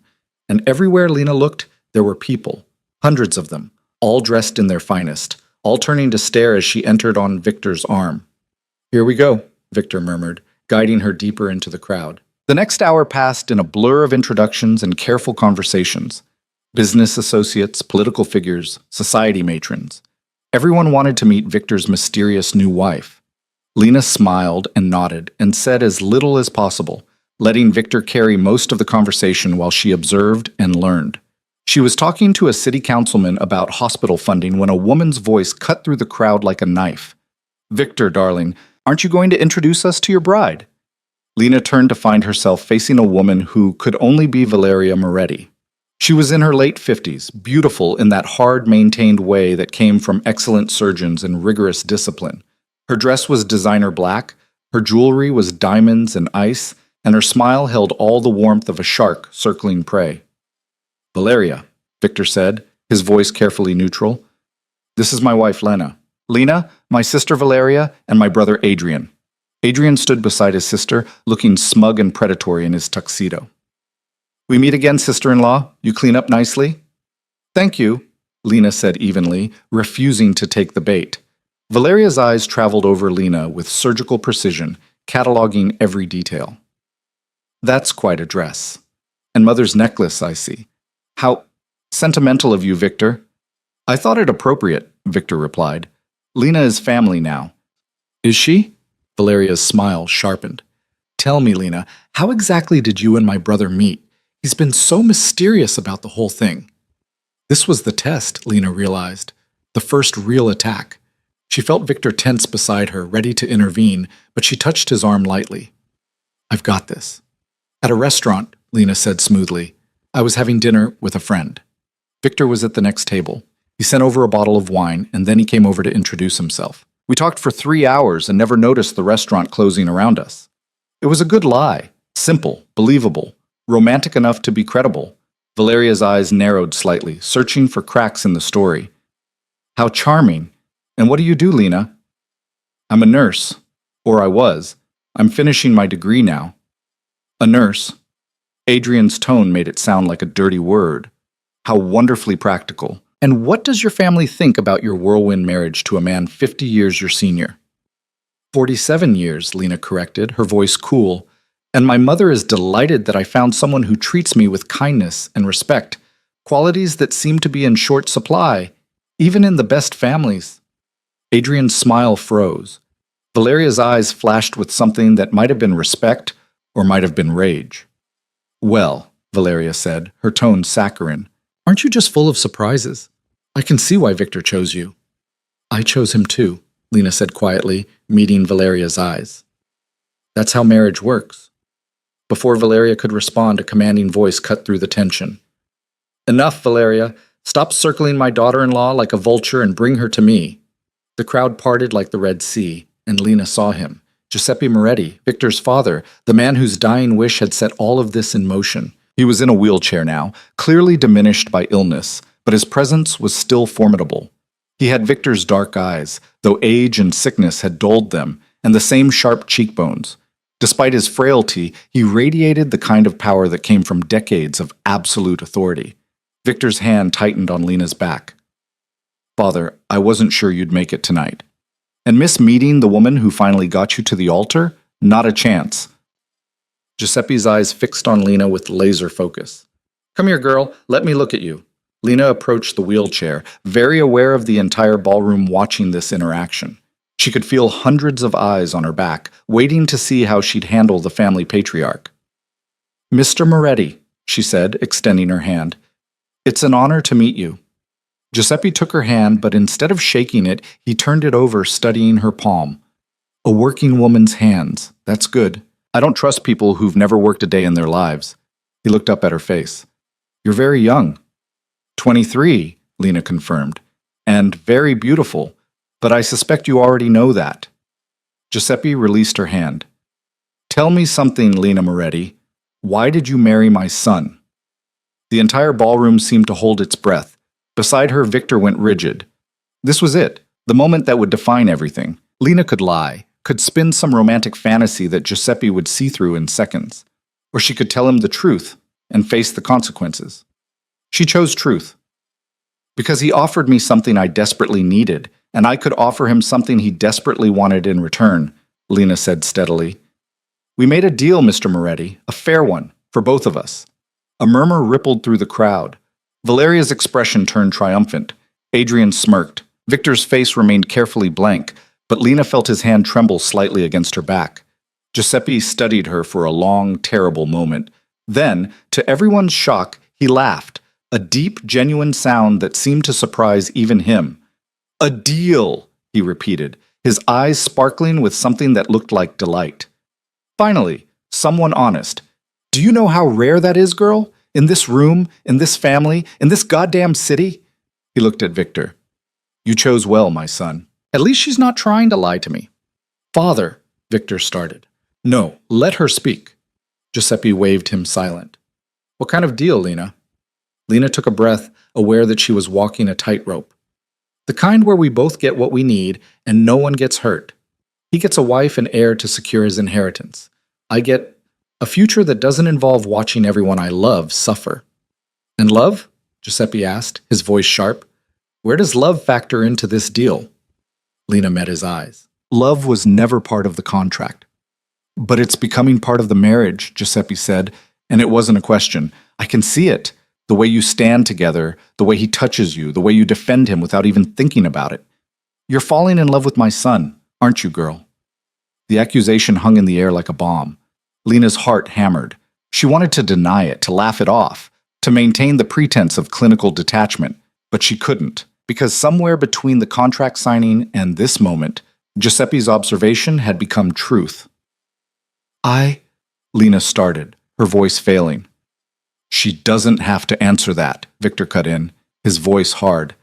This is between us, Father, not public entertainment. Everything about this family is public entertainment, Giuseppe shot back. You know that better than anyone. He turned back to Lena. My son is not an easy man to love. He's hard, controlled, dangerous when he needs to be. But he's also loyal, honorable, and far more gentle than he wants anyone to know. If you're going to love him, and I think you already do, you need to understand what you're signing up for. I understand more than you think, Lena said quietly. Giuseppe studied her a moment longer, then nodded. Good. Then welcome to the family, Lena Moretti. Try not to let these vultures eat you alive. He wheeled away, leaving Lena and Victor standing in the middle of the ballroom with everyone staring. Valeria's expression had gone from triumphant to confused. Adrian looked like he'd just watched his entire strategy collapse. Victor leaned down to murmur in Lena's ear. That was either brilliant or suicidal. I haven't decided which. Maybe both, Lena murmured back. Before they could say more, music started. A waltz, slow and elegant. Couples began moving toward the dance floor. Victor offered Lena his hand. Dance with me? Lena let him lead her onto the floor, very aware that every eye in the room was still watching them. Victor pulled her close, one hand on her waist, the other clasping her hand against his chest. You told my father the truth, he said as they began to move. Was that wrong? I don't know yet. Victor guided her through the steps with practiced ease. But it was brave. Stupid, maybe, but brave. He would have seen through a lie. Probably. Victor's hand tightened on her waist. And what he said about you falling in love with me. Don't, Lena interrupted. Please. Not here. Then where? Victor asked, his voice rough. Because we need to talk about what's happening between us, Lena. This stopped being just a contract weeks ago. I know. Lena met his eyes, seeing her own confusion reflected back. But I don't know what it is now, and I'm terrified of finding out. So am I, Victor admitted. But that doesn't make it less real. They danced in silence for a while, lost in each other despite the hundreds of people surrounding them. Lena let herself relax into Victor's arms, let herself feel the warmth of his body against hers, let herself imagine for just a moment that this was real, that they were really married, really in love, really building a future together. Then Valeria cut in. May I? She asked, though it wasn't really a question. Victor tensed, but he stepped back, relinquishing Lena to his sister with obvious reluctance. Don't wander far, he told Lena. I'll be right over there. He moved to the edge of the dance floor, watching them like a hawk. Valeria took Lena's hand and waist with cool precision, leading them through the waltz with mechanical perfection. That was quite a performance with Father, Valeria said, her voice pitched low enough that only Lena could hear. Admitting it's a business arrangement, bold strategy. It's not a strategy, Lena said. It's the truth. Is it? Valeria's smile was razor sharp. Because from where I'm standing, you look like a woman who's in way over her head, playing house with a man who could crush you without even trying. Victor wouldn't hurt me. Not physically, maybe. But there are other ways to destroy someone, Lena. And my brother, despite his gentle facade tonight, has destroyed plenty of people over the years. Valeria's grip tightened slightly. I've done my research on you, your mother's gambling debts, your struggling career, your desperation. Victor exploited that desperation, and you let him. We helped each other, Lena corrected, refusing to let Valeria see her fear. That's not exploitation, that's partnership. Call it whatever you want. But understand this. When Victor gets what he needs from you, when you've provided the heir he's after, you'll be disposable. Men like my brother don't marry for love. They marry for advantage. And once that advantage is secured, Valeria let the threat hang. You don't know your brother as well as you think, Lena said. And you know him after a few weeks? How naive. Valeria leaned closer. I'm going to enjoy watching you fall, Lena. It's going to be spectacular. The music ended. Valeria released her and walked away without another word, leaving Lena standing alone on the dance floor. She felt like she'd been physically struck, Valeria's words echoing in her mind. When Victor gets what he needs from you, you'll be disposable. Was that true? Was she just a temporary solution to Victor's inheritance problem, destined to be discarded once she'd served her purpose? Victor appeared at her elbow, his expression dark. What did she say to you? Nothing important, Lena lied. Lena, I need some air, she interrupted. Please, just give me a minute. She fled before Victor could stop her, making her way through the crowd toward the terrace doors. Outside, the cool night air hit her like a slap, clearing some of the fog from her mind. She gripped the stone balustrade, trying to slow her racing heart, trying to quiet the voice in her head that said Valeria was right. Running away already? Lena spun to find Adrian stepping out of the shadows, a champagne glass in his hand and trouble in his eyes. I needed air, she said. I'm not running. Sure you're not. Adrian moved closer, and Lena caught the scent of expensive cologne and too much alcohol. You know, you impressed me tonight, standing up to Valeria, winning over father. That takes guts. Thank you, Lena said carefully, looking for an escape route. But you're still going to fail, Adrian continued, his words slightly slurred. Victor might believe his own delusion about building a real marriage, but we both know better. This is a transaction. And when transactions are complete, people move on. Like I told your sister, you don't know Victor as well as you think. I've known him for 50 years, sweetheart. How long have you known him? A month? 6 weeks? Adrian laughed. You're a beautiful distraction, Lena. Nothing more. And when you're no longer useful, Victor will find another distraction. He reached out to touch her face. Lena jerked back, but her retreat was blocked by the balustrade. Don't touch me, she said, her voice sharp. Or what? Adrian's smile turned predatory. You'll tell Victor? He's busy inside, playing the dutiful son. No one's going to save you out here, little nurse. I don't need saving. Everyone needs saving eventually. Adrian's hand landed on her waist, fingers digging in. Question is, who's going to save you when Victor gets bored? I am. The voice came from the terrace doorway, cold, lethal, and absolutely furious. Victor stood there, his expression transformed into something that made even Adrian take a step back. Victor, Adrian said, trying for casual and failing, I was just touching my wife without her consent, Victor finished, crossing the terrace in 3 strides, which is the last mistake you're going to make tonight. He grabbed Adrian by the collar and slammed him against the wall with shocking violence. Adrian's champagne glass shattered on the stone. Victor, wait. Shut up.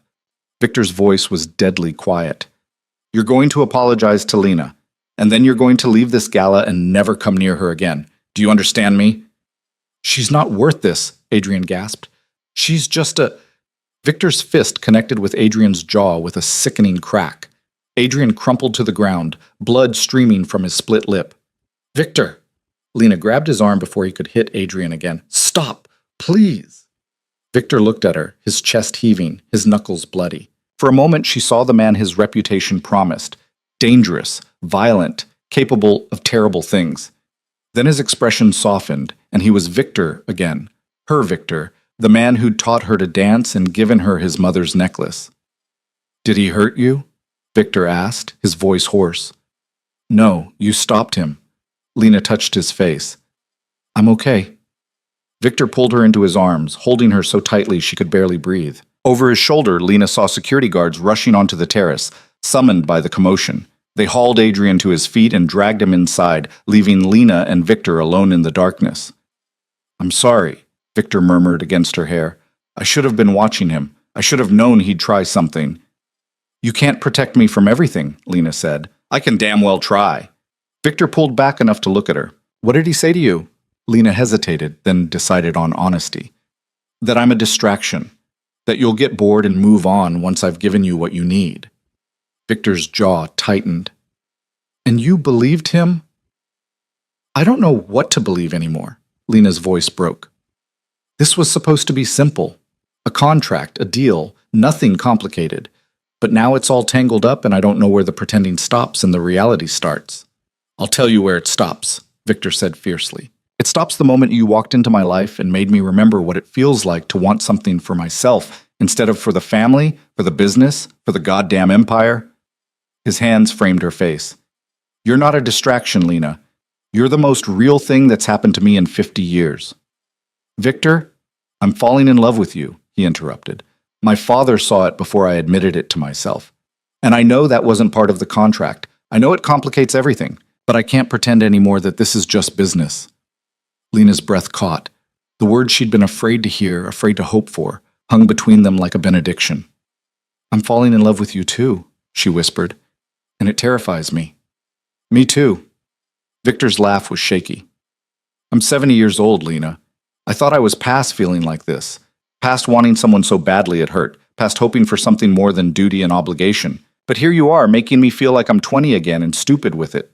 Lena kissed him, pouring everything she couldn't say into the contact, her fear, her hope, her desperate, terrifying love. Victor kissed her back like she was air, and he was drowning, his hands tangling in her hair, the civilized veneer he always wore cracking to reveal something raw and real beneath. When they finally broke apart, both breathing hard, the world had shifted on its axis. We should go back inside, Victor said reluctantly, before they send a search party. Or we could leave, Lena suggested. Go home. Let them think whatever they want. Victor smiled, the expression transforming his face. I like the way you think, Mrs. Moretti.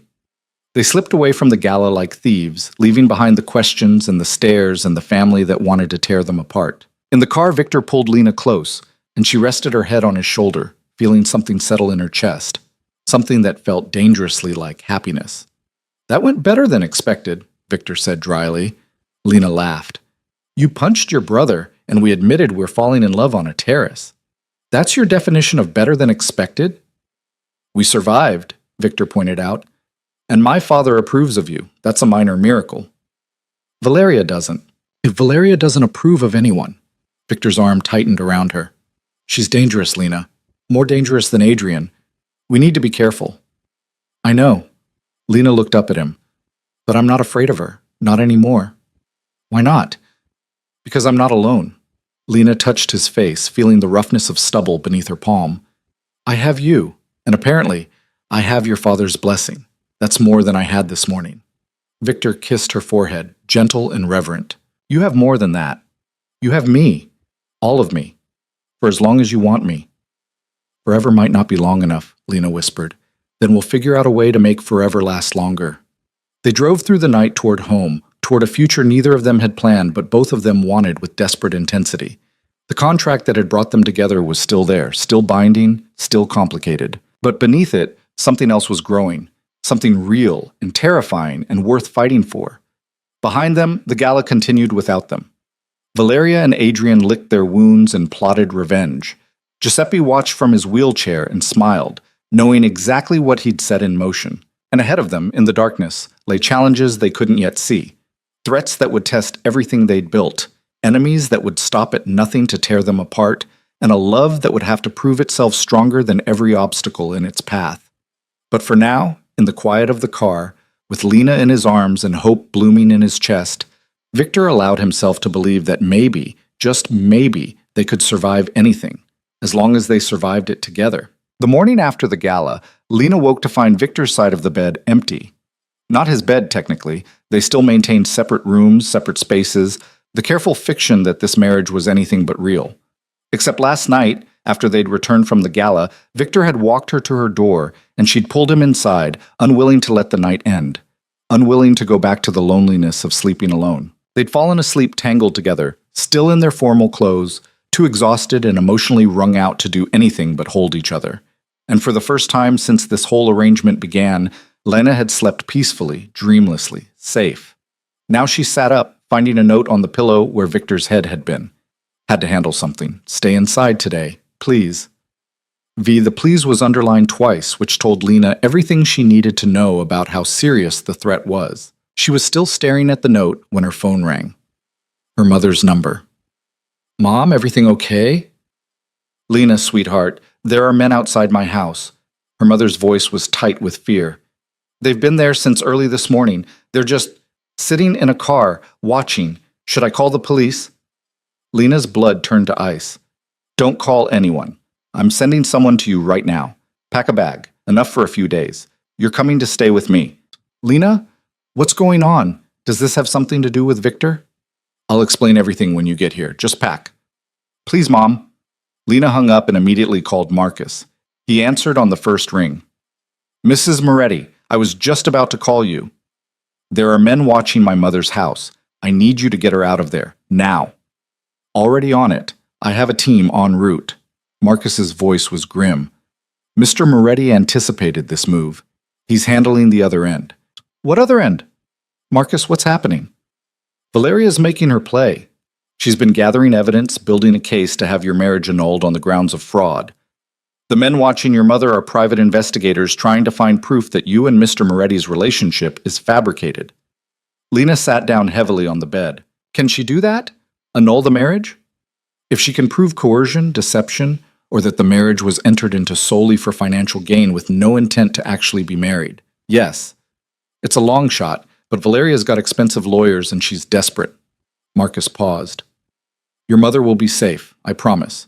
But you need to stay put until Mr. Moretti returns. Where is he? Dealing with Valeria, directly. The call ended, leaving Lena alone with her racing thoughts and growing dread. She paced her room, still wearing last night's dress, feeling like a prisoner in her own home despite the luxury surrounding her. An hour later, Mrs. Chen knocked softly. Mrs. Moretti, your mother has arrived. Lena ran downstairs to find her mother in the foyer, clutching a hastily packed suitcase and looking utterly overwhelmed. The moment she saw Lena, she burst into tears. Sweetheart, what's happening? Those men, and then these security people showed up and rushed me into a car, and I don't understand. Lena pulled her mother into her arms. It's okay. You're safe. That's what matters. But why do I need to be safe, Lena? You're scaring me. Over tea in the sunroom, Lena told her mother an edited version of the truth, that Victor's family disapproved of their marriage, that there were business complications, that some people were trying to cause trouble. She left out the contract, the deal, the fact that their entire relationship had started as a transaction. Her mother listened with growing horror. I knew something was wrong. The way that woman, Valeria, came to the hospital asking questions. She was trying to find dirt on you, wasn't she? Yes, Lena admitted. She wants to prove our marriage is fake so Victor loses his inheritance. But it's not fake, is it? Her mother searched Lena's face. I saw you two together at the wedding. The way he looks at you, that's not pretend. Lena's throat tightened. No, it's not pretend, not anymore. Then we fight, her mother said fiercely. These rich people think they can push around anyone they want, but they're not pushing around my daughter. Despite everything, Lena smiled. Mom, no. I raised you to be strong, to stand up for yourself, so that's what we're going to do. Her mother squeezed Lena's hand. Whatever you need from me, I'm here. They were still sitting together when Victor returned, his expression thunderous. He stopped short when he saw Lena's mother. Mrs. Zhao, I apologize for the dramatic extraction. I hope my team wasn't too frightening. Lena's mother stood, drawing herself up to her full 5 feet 3 inches. Mr. Moretti, we need to talk. Victor glanced at Lena, who shrugged. Her mother marched into the study, clearly expecting Victor to follow. He did, with Lena close behind. I don't know what kind of trouble your family is causing, her mother began without preamble, but I want you to know that my daughter married you in good faith. Whatever arrangement you two had initially, she's committed now, and so help me. If you hurt her or let your family hurt her, I will make the rest of your life very difficult. Victor's expression softened. I have no intention of hurting Lena. Quite the opposite. Good, because she loves you. Her mother crossed her arms. I can see it in her eyes when she talks about you. And if you don't love her back, then you're a fool. Mom, Lena started, mortified. I do love her, Victor interrupted quietly. More than I thought possible at my age. And I will protect her from my family, from anyone who tries to harm her. You have my word. Lena's mother studied him for a long moment, then nodded. All right, then tell me what we're up against. Victor laid out the situation with brutal honesty. Valeria's investigation, the threats against the marriage's validity, the legal maneuvering designed to disqualify Victor from inheriting. He showed them documents, evidence of Valeria's campaign, the private investigators she'd hired. She's building a narrative, Victor explained, that I coerced Lena into marriage, that we never intended to actually be married, that the whole thing is a sham to secure my inheritance. How do we fight it? Lena asked. By being exactly what we are, a real married couple. Victor looked between Lena and her mother, which means no more separate bedrooms, no more careful distance. We need to live like we're actually in love. We are actually in love, Lena pointed out. Yes, but we've been hiding it, maintaining the fiction that this was just business. Victor moved closer to Lena. That needs to end, starting now. Before Lena could respond, Marcus appeared in the doorway, his expression urgent. Sir, we have a situation. There's been a break-in at the downtown office. Files were stolen, including the prenuptial agreement and marriage contract. Victor's face went white. When? Sometime last night during the gala. Very professional job. Nothing else was taken, just those specific documents. Valeria, Lena breathed. Almost certainly. Victor was already moving toward his office. Those contracts contain language that could be interpreted as transactional if taken out of context. In the wrong hands, she'll use them to prove the marriage is fraudulent, Lena finished.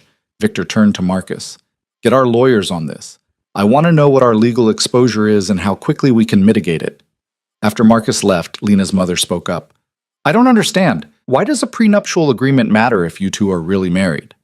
Because it's not a standard prenuptial, Victor admitted. It's detailed about expectations, compensation, the timeline for producing an heir. A hostile lawyer could make it look very damning. Then we need proof that you're really together, her mother said practically. Not just legal documents, real proof. Photos, witnesses, evidence of a genuine relationship. We have that, Lena said. The gala last night, hundreds of people saw us together. Saw you at an event, her mother corrected. That's not the same as seeing you live as a married couple. You need people to see you in normal, everyday situations. Shopping for groceries, going to dinner, visiting friends. Being boring and domestic and ordinary. Victor and Lena looked at each other. It was actually a good plan. Your mother's right, Victor said slowly. We've been hiding in this house, keeping our distance from the world. That needs to change. So we go public, Lena said, really public. Not just formal events, but regular life. It's risky, Victor warned. The more we're out there, the more opportunities Valeria has to cause problems. She's already causing problems, Lena pointed out. At least this way we control the narrative. They spent the rest of the day planning their strategy. Victor's PR team was brought in, along with his lawyers, and together they mapped out a campaign to establish the Morettis as a genuine, loving couple. Carefully staged but authentic moments, dinner at Victor's favorite restaurant, shopping in Soho, attending a Broadway show, visiting Lena's mother. Everything documented, everything designed to paint a picture of a real marriage. It feels manipulative, Keaton, Lena said that evening as she and Victor reviewed the schedule. It is manipulative, Victor agreed. But it's also true. We are a real couple. We're just making sure everyone knows it. And if Valeria still challenges the marriage, then we have our father's support, public opinion on our side, and documented evidence of a genuine relationship. Victor pulled Lena close. She can try to tear us apart, but she'll fail. You sound very confident. That's because I am. Valeria is smart, but she's also predictable. She thinks we're weak because our marriage started as a transaction. She doesn't understand that what we've built is stronger than any traditional arrangement. Victor touched Lena's face. She doesn't understand that I would burn down my entire empire before I let anyone take you from me. The intensity in his voice made Lena shiver. Victor, I mean it. His thumb traced her lower lip. Everything I've done, everything I've built, it means nothing compared to you. If I have to choose between my inheritance and our marriage, there's no contest. Your father's dying, Lena said gently. The business, the inheritance, it matters. Not just for you, but for all the people who depend on the Moretti Empire. Then we make sure I don't have to choose. Victor kissed her, slow and thorough. We beat Valeria at her own game. The next 2 weeks became a carefully choreographed performance of domesticity. Lena and Victor were photographed leaving art galleries, holding hands at farmers markets, sharing gelato in Little Italy. They gave a carefully curated interview to a lifestyle magazine about their whirlwind romance. They hosted a dinner party for business associates where Lena played the gracious hostess with Victor at her side, clearly besotted. And somewhere in the middle of all the staging and performing, it stopped feeling like pretend. Victor moved into Lena's bedroom, or rather, they moved into the master suite together, combining their separate spaces into one shared life. Lena woke up next to him every morning and fell asleep in his arms every night. They established routines, inside jokes, the small intimacies that defined real couples.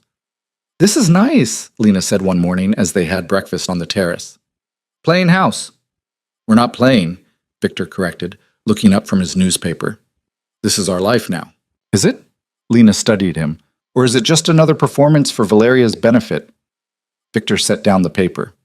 "Do you really think I'm pretending when I hold you at night? When I kiss you good morning? When I can't concentrate in meetings because I'm thinking about coming home to you?" "No," Lena admitted. "But I also know we started this whole thing as a lie. How do we know where the lie ends and the truth begins?" "Does it matter?" Victor reached across the table to take her hand. "What we have now is real. That's all I care about." But Lena couldn't shake the feeling that they were building their life on a foundation of sand, and any moment the tide could come in and wash it all away. Her fears proved prescient 2 days later when Valeria made her move. Lena was at the hospital visiting her mother, who'd insisted on going back for a routine checkup, when her phone exploded with notifications. Text messages, missed calls, news alerts, all variations on the same devastating theme. Valeria had leaked the contracts. Not just leaked them, she'd given them to every major news outlet in New York, along with a detailed narrative about how Victor had essentially purchased a wife and womb to secure his inheritance. The story was everywhere. Photos of the contracts, analysis by legal experts, think pieces about wealthy men exploiting desperate young women. Lena's phone rang.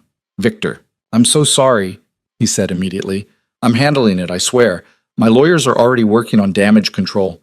"Victor, they're calling me a prostitute," Lena interrupted, her voice shaking. "That's the actual headline. Mafia boss pays nurse to produce Heir. They're saying I sold myself.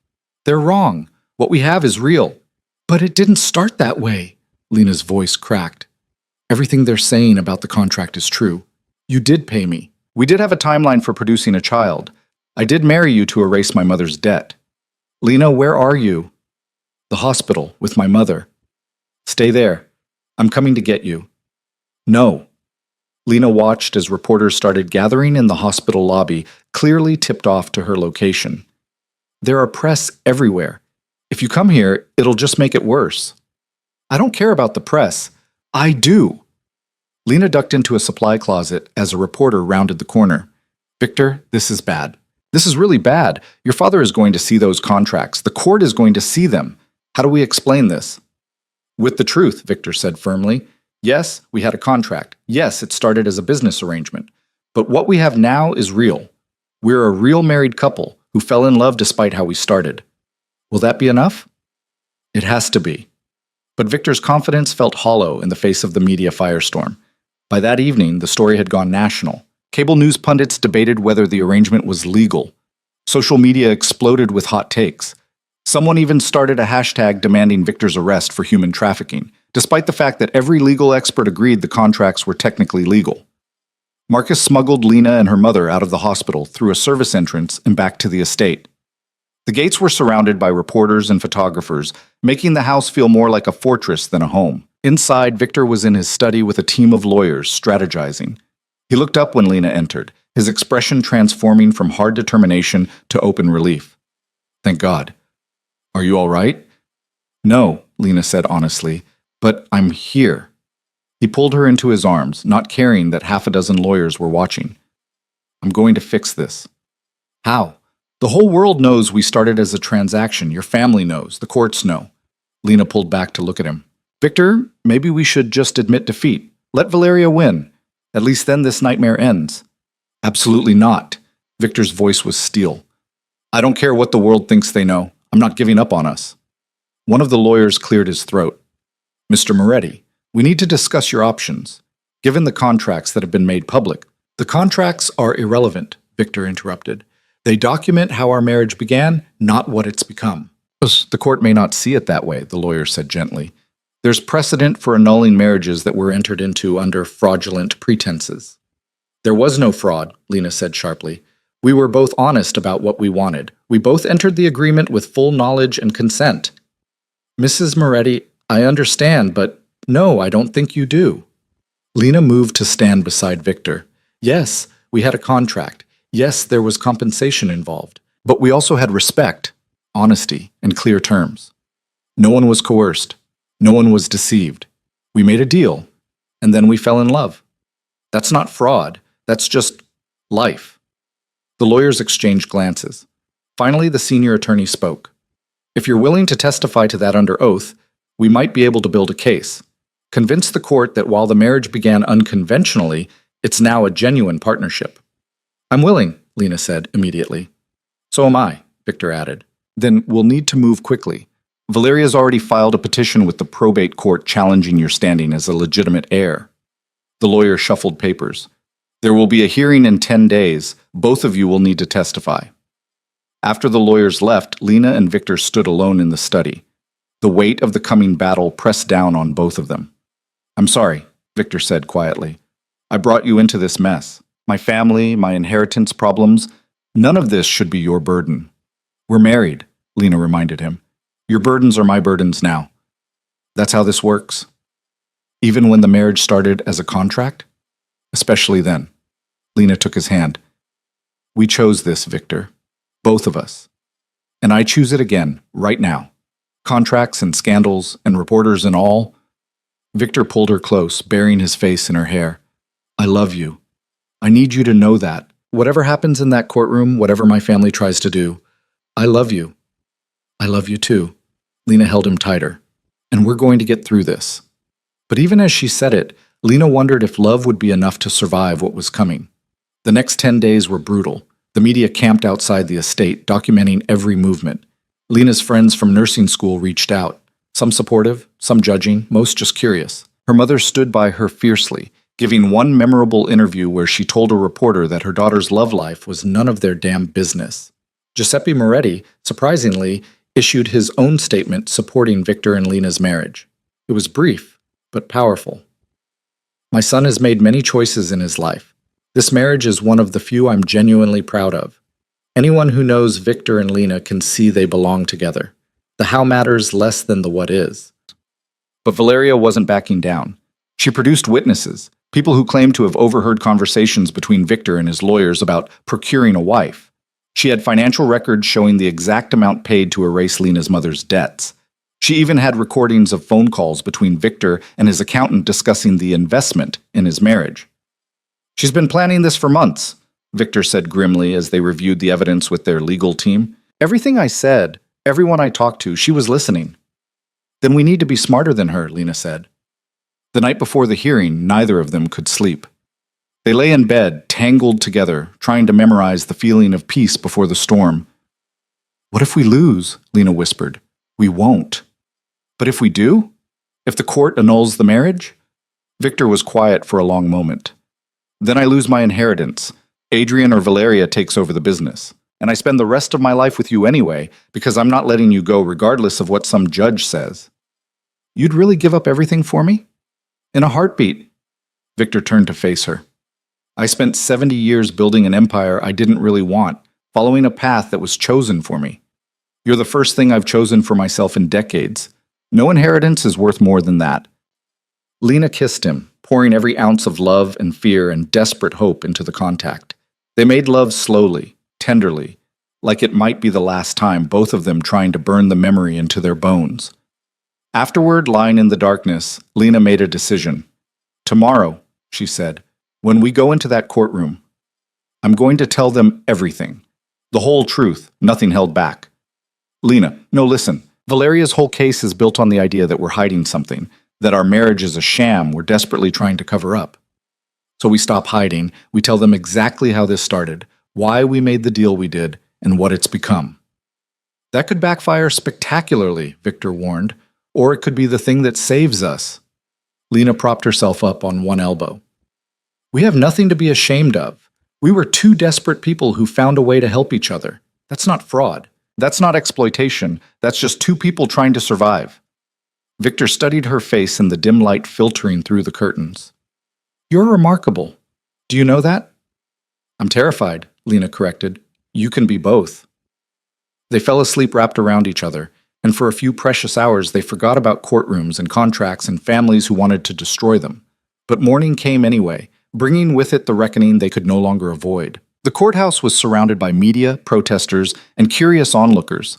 Signs declaring everything from marriage is sacred to sex work is real work competed for attention. Lena and Victor made their way through the crowd with Marcus and his security team clearing a path.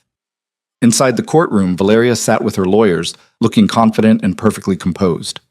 Adrian was there too, smirking as Victor and Lena took their seats. But on their side of the aisle, Giuseppe sat in his wheelchair, flanked by business associates, employees, and people whose loyalty to Victor ran deeper than blood.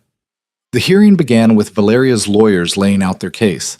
They presented the contracts, the financial records, testimony from people who'd overheard conversations about the arrangement. They painted a picture of Victor as a desperate man buying a wife like one might buy a car, and Lena as a young woman selling herself for money. The evidence is clear, Valeria's lead attorney concluded. This marriage was entered into with the sole purpose of satisfying the terms of Giuseppe Moretti's will. There was no genuine intent to create a marital relationship. Therefore, the court should annul the marriage and disqualify Victor Moretti from inheriting. Then it was their turn. Victor testified first, laying out the facts with brutal honesty.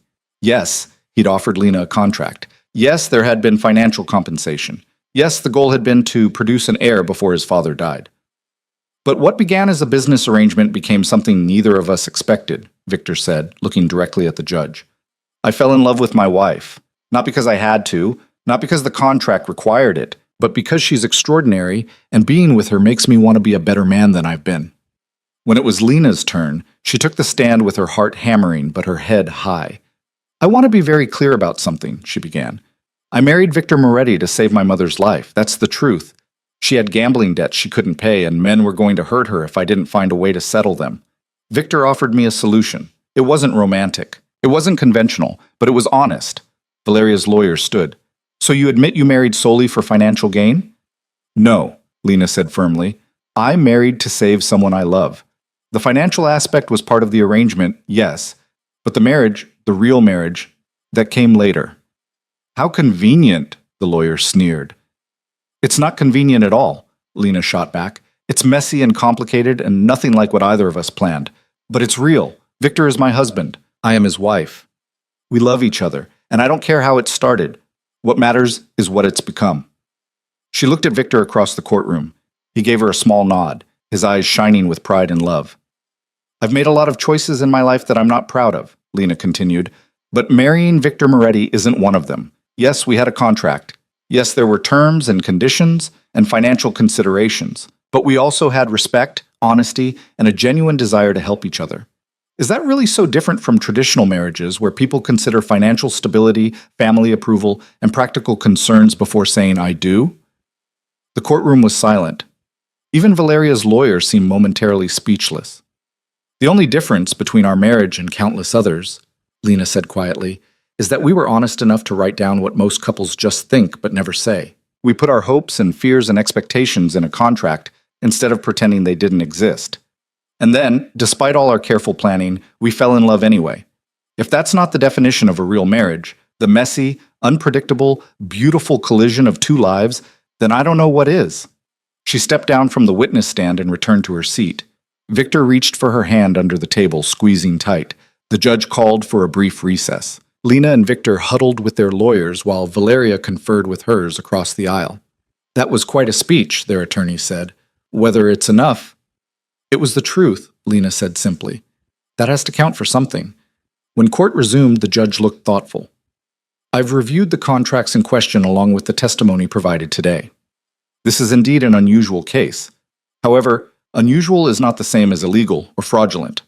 Valeria's face tightened. The prenuptial agreement and marriage contract, while unconventional, appear to have been entered into by two consenting adults with full knowledge of the terms.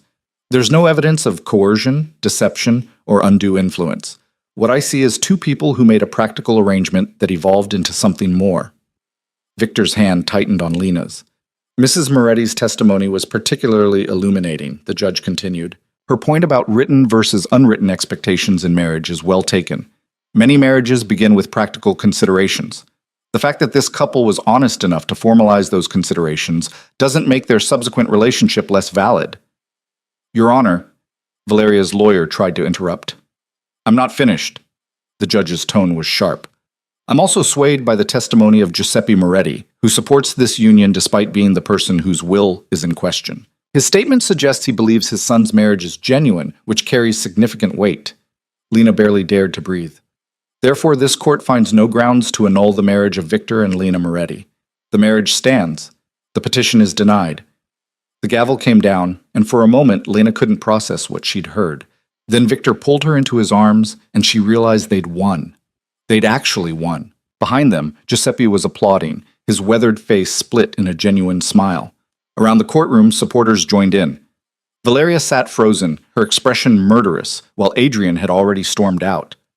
Outside the courthouse, reporters shouted questions. This time, Victor and Lena stopped.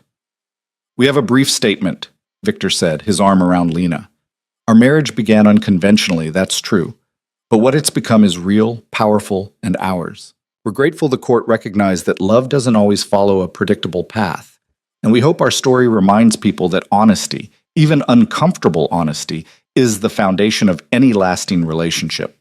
Lena added, We're not perfect, our story isn't perfect, but it's ours, and it's real, and we're proud of it. They made their way to the car through the crowd, but this time the questions felt less hostile, more curious. By the time they got home, social media was already turning in their favor. People who'd condemned them days before were now calling them brave, honest, revolutionary. Public opinion is fickle, Victor observed as they watched the news coverage. But the court's opinion isn't, Lena pointed out. We won, Victor. We actually won. We did. He pulled her close. Though you did most of the heavy lifting with that testimony, I just told the truth. That's what made it so powerful. They celebrated that night with Giuseppe, who'd insisted on coming to the house despite his failing health. Over champagne and Elena's best cooking, the old man toasted his son and daughter-in-law. You remind me of your mother, he told Victor.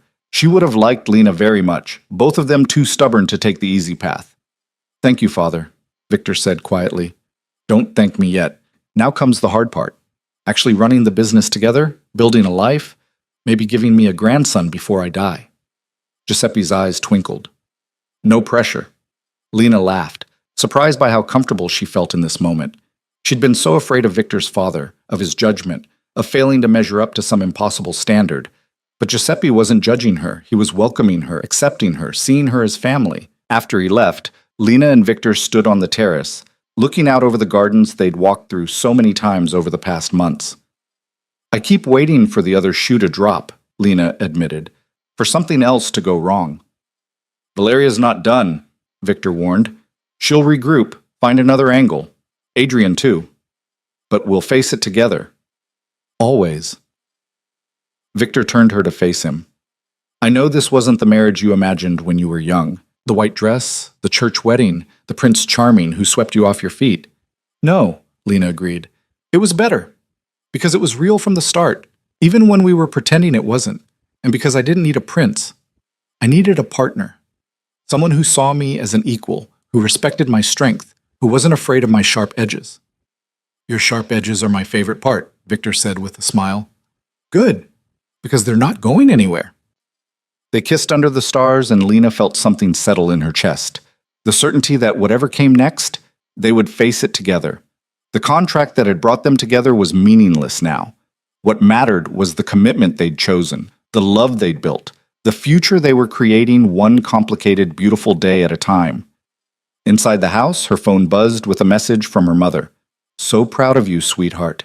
Your father would be too. Lena smiled, leaning into Victor's warmth.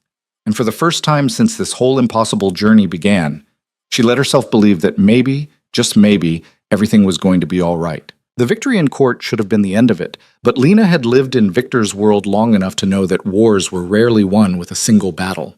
Valeria's silence over the following weeks felt more ominous than her attacks had been.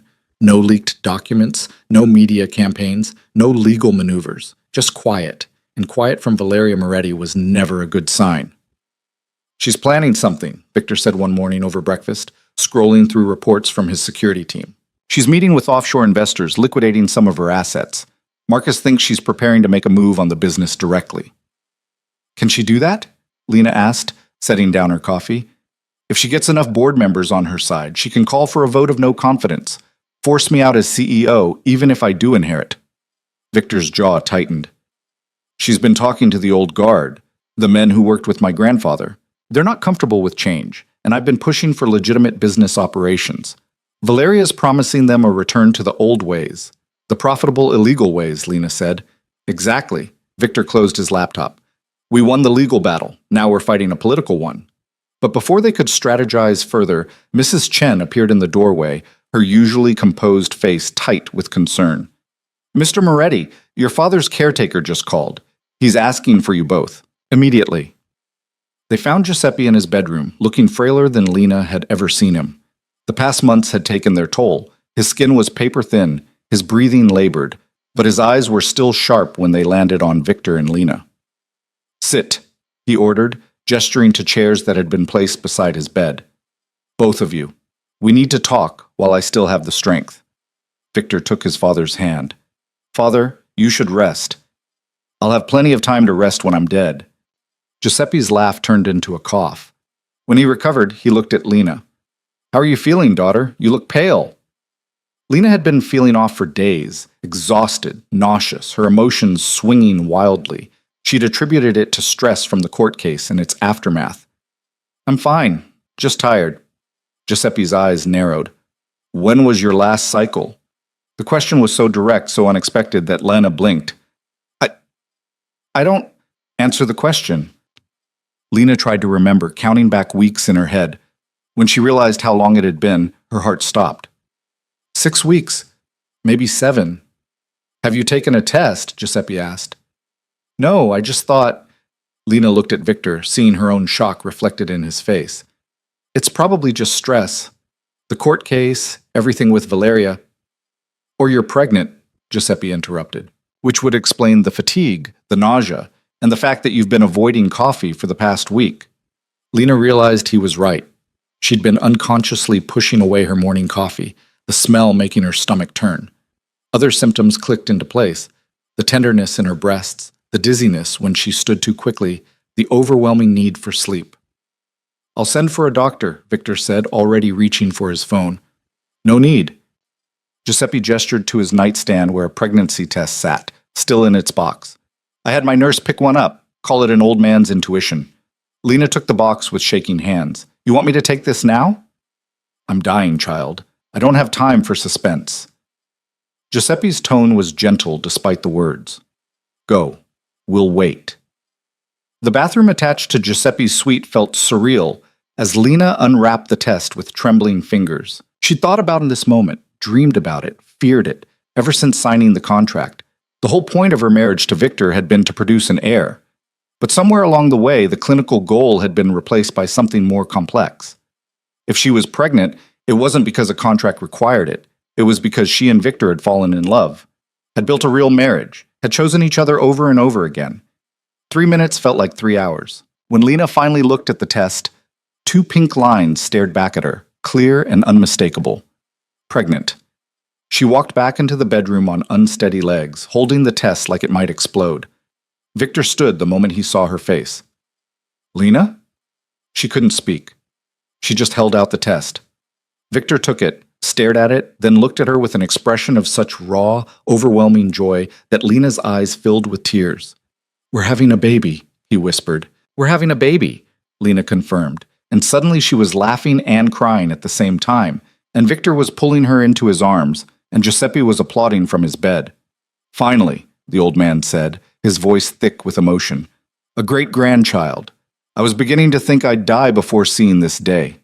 Victor moved to his father's bedside, still holding Lena's hand. Thank you, Father, for everything. For pushing me toward this marriage. For supporting us when everyone else tried to tear us apart. Stop, Giuseppe interrupted. I'm not taking credit for your happiness. That's all you two. I just gave you the push you needed. He reached out to touch Lena's stomach with a trembling hand. Take care of this child. Raise him or her to be better than we were. Teach them that power means nothing if you don't use it to protect the people you love. We will, Lena promised. Giuseppe smiled, then closed his eyes. Good. Now leave me. I need to rest, and you two have celebrating to do." But as they reached the door, he called out once more. "Victor, the business, it's yours. Always has been. Don't let Valeria or anyone else take it from you, but don't let it consume you either. You have something more important now." "I know, Father," Victor said quietly. "I know." They drove home in stunned silence, the reality of the pregnancy settling over them like snow. When they finally reached the estate, Victor pulled Lena into his study and closed the door. "Are you okay?" he asked, searching her face. "How are you feeling about this?" "Terrified," Lena admitted. "Happy. Overwhelmed. All of it at once." "Me too." Victor placed his hand on her still flat stomach. "I never thought I'd be a father. I'd made peace with that. And now everything changes," Lena finished. "Everything already changed the moment you walked into my life." Victor kissed her forehead. "This is just the next chapter." But they both knew it was more than that. A baby meant the inheritance was secured, yes, but it also meant Valeria would become even more dangerous. She'd lost the legal battle, but a pregnancy gave her a new target. "We don't tell anyone yet," Victor said, his strategic mind already working. "Not until after the first trimester, when it's safer, and especially not Valeria or Adrian. Your father knows. My father can be trusted, but the fewer people who know, the better." Victor's expression darkened. "Valeria will see this pregnancy as a threat. We need to be prepared for her next move." That move came 3 days later, though not in the way they expected. Lena was in the garden, enjoying the late afternoon sun and trying to ignore her persistent nausea when Marcus found her. "Mrs. Moretti, we have a situation." His face was grim. "There's been an incident at your mother's house." Lena's blood turned to ice. "What kind of incident?" "A break-in." "Your mother is fine," Marcus added quickly, seeing Lena's panic. "She wasn't home, but the house was ransacked. Someone was looking for something." "Valeria," Lena breathed. "That's our assumption. Mrs. Zhao is safe at a neighbor's house, but she's very shaken. She's asking for you." Lena was already moving toward the car. "Take me to her, now." Victor insisted on coming despite having meetings scheduled. They found Lena's mother at her neighbor's apartment, wrapped in a blanket and looking smaller than Lena had ever seen her. "Mom?" Lena pulled her into her arms. "Are you okay? Did they hurt you?" "I'm fine, sweetheart. Just scared." Her mother's voice trembled. "I came home from the grocery store and the door was open. Everything was turned over. Drawers emptied, closets searched, even the floorboards pulled up in places." "What were they looking for?" "Evidence," Victor said quietly. "Anything they could use to prove our marriage is fraudulent. Photos, documents, anything that contradicts our story." "But there's nothing to find," Lena's mother protested. "You two are really married, really in love." "They're looking for proof that we're not," Lena explained. "Something they can take to the press or the courts to challenge Victor's inheritance." Her mother's expression hardened. "That woman, Valeria, she came to the hospital asking questions, and now this. She's trying to destroy you." "She's trying," Victor agreed, "but she won't succeed. Mrs. Zhao, I'm moving you into our home, permanently. You're not safe as long as Valeria sees you as a potential source of information." "I can't impose." "You're not imposing. Your family." Victor's tone left no room for argument. "Pack what you need. Everything else will replace." Within hours, Lena's mother was installed in one of the guest suites, and Marcus had assigned a dedicated security detail to watch over her. The violation of her home had shaken her badly, but being surrounded by safety and by Lena helped her begin to recover.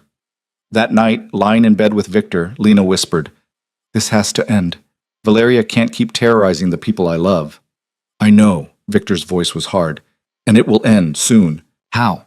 "By giving her what she wants, a confrontation, a final one." The next morning, Victor called a family meeting.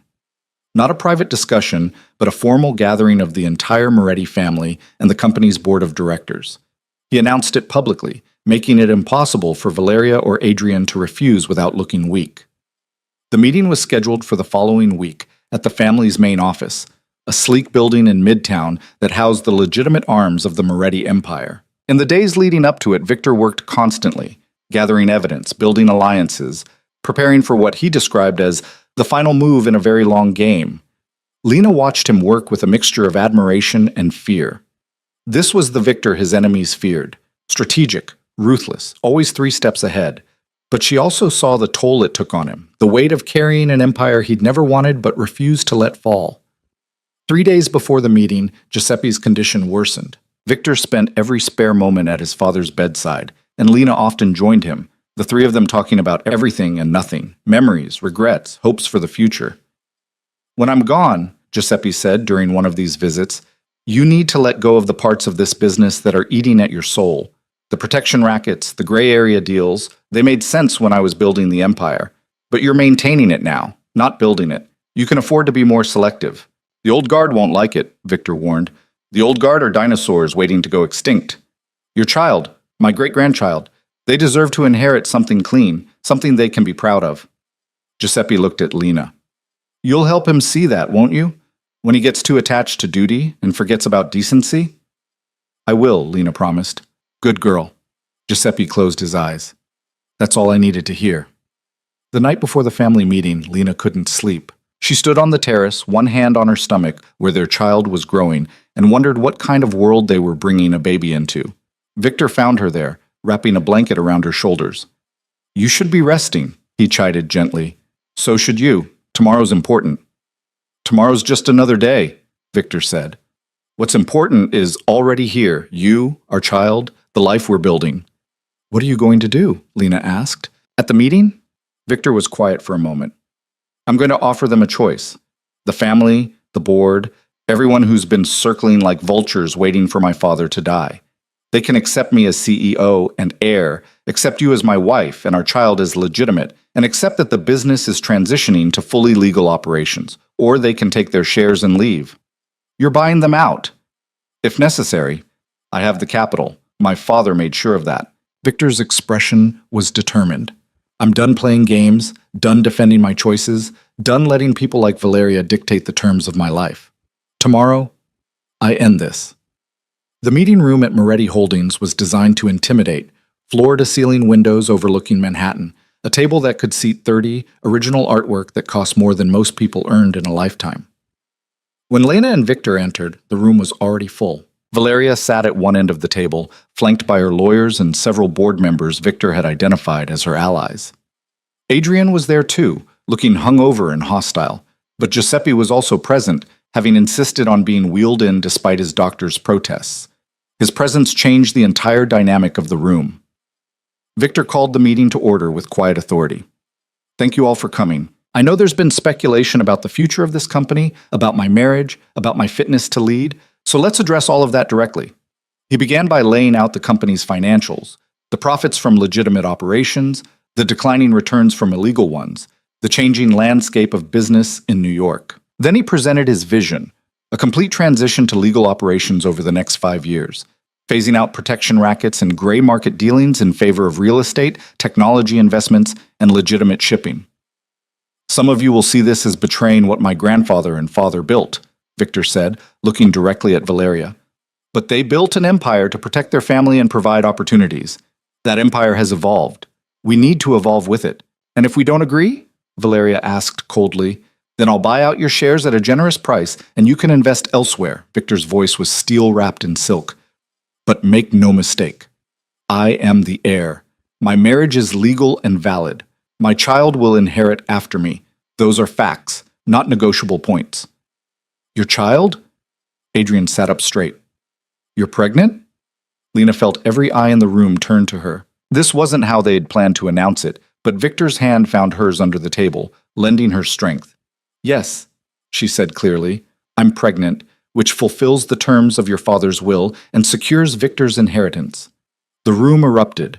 Some board members looked pleased, others shocked. Valeria's face went white, then red, her hands clenching on the table. "This is convenient timing," she said, her voice shaking with rage. "Almost too convenient. How do we know this pregnancy is real? How do we know it's even Victor's child?" Victor stood so abruptly his chair scraped against the floor. "Be very careful what you say next, Valeria." "Why? Because the truth hurts?"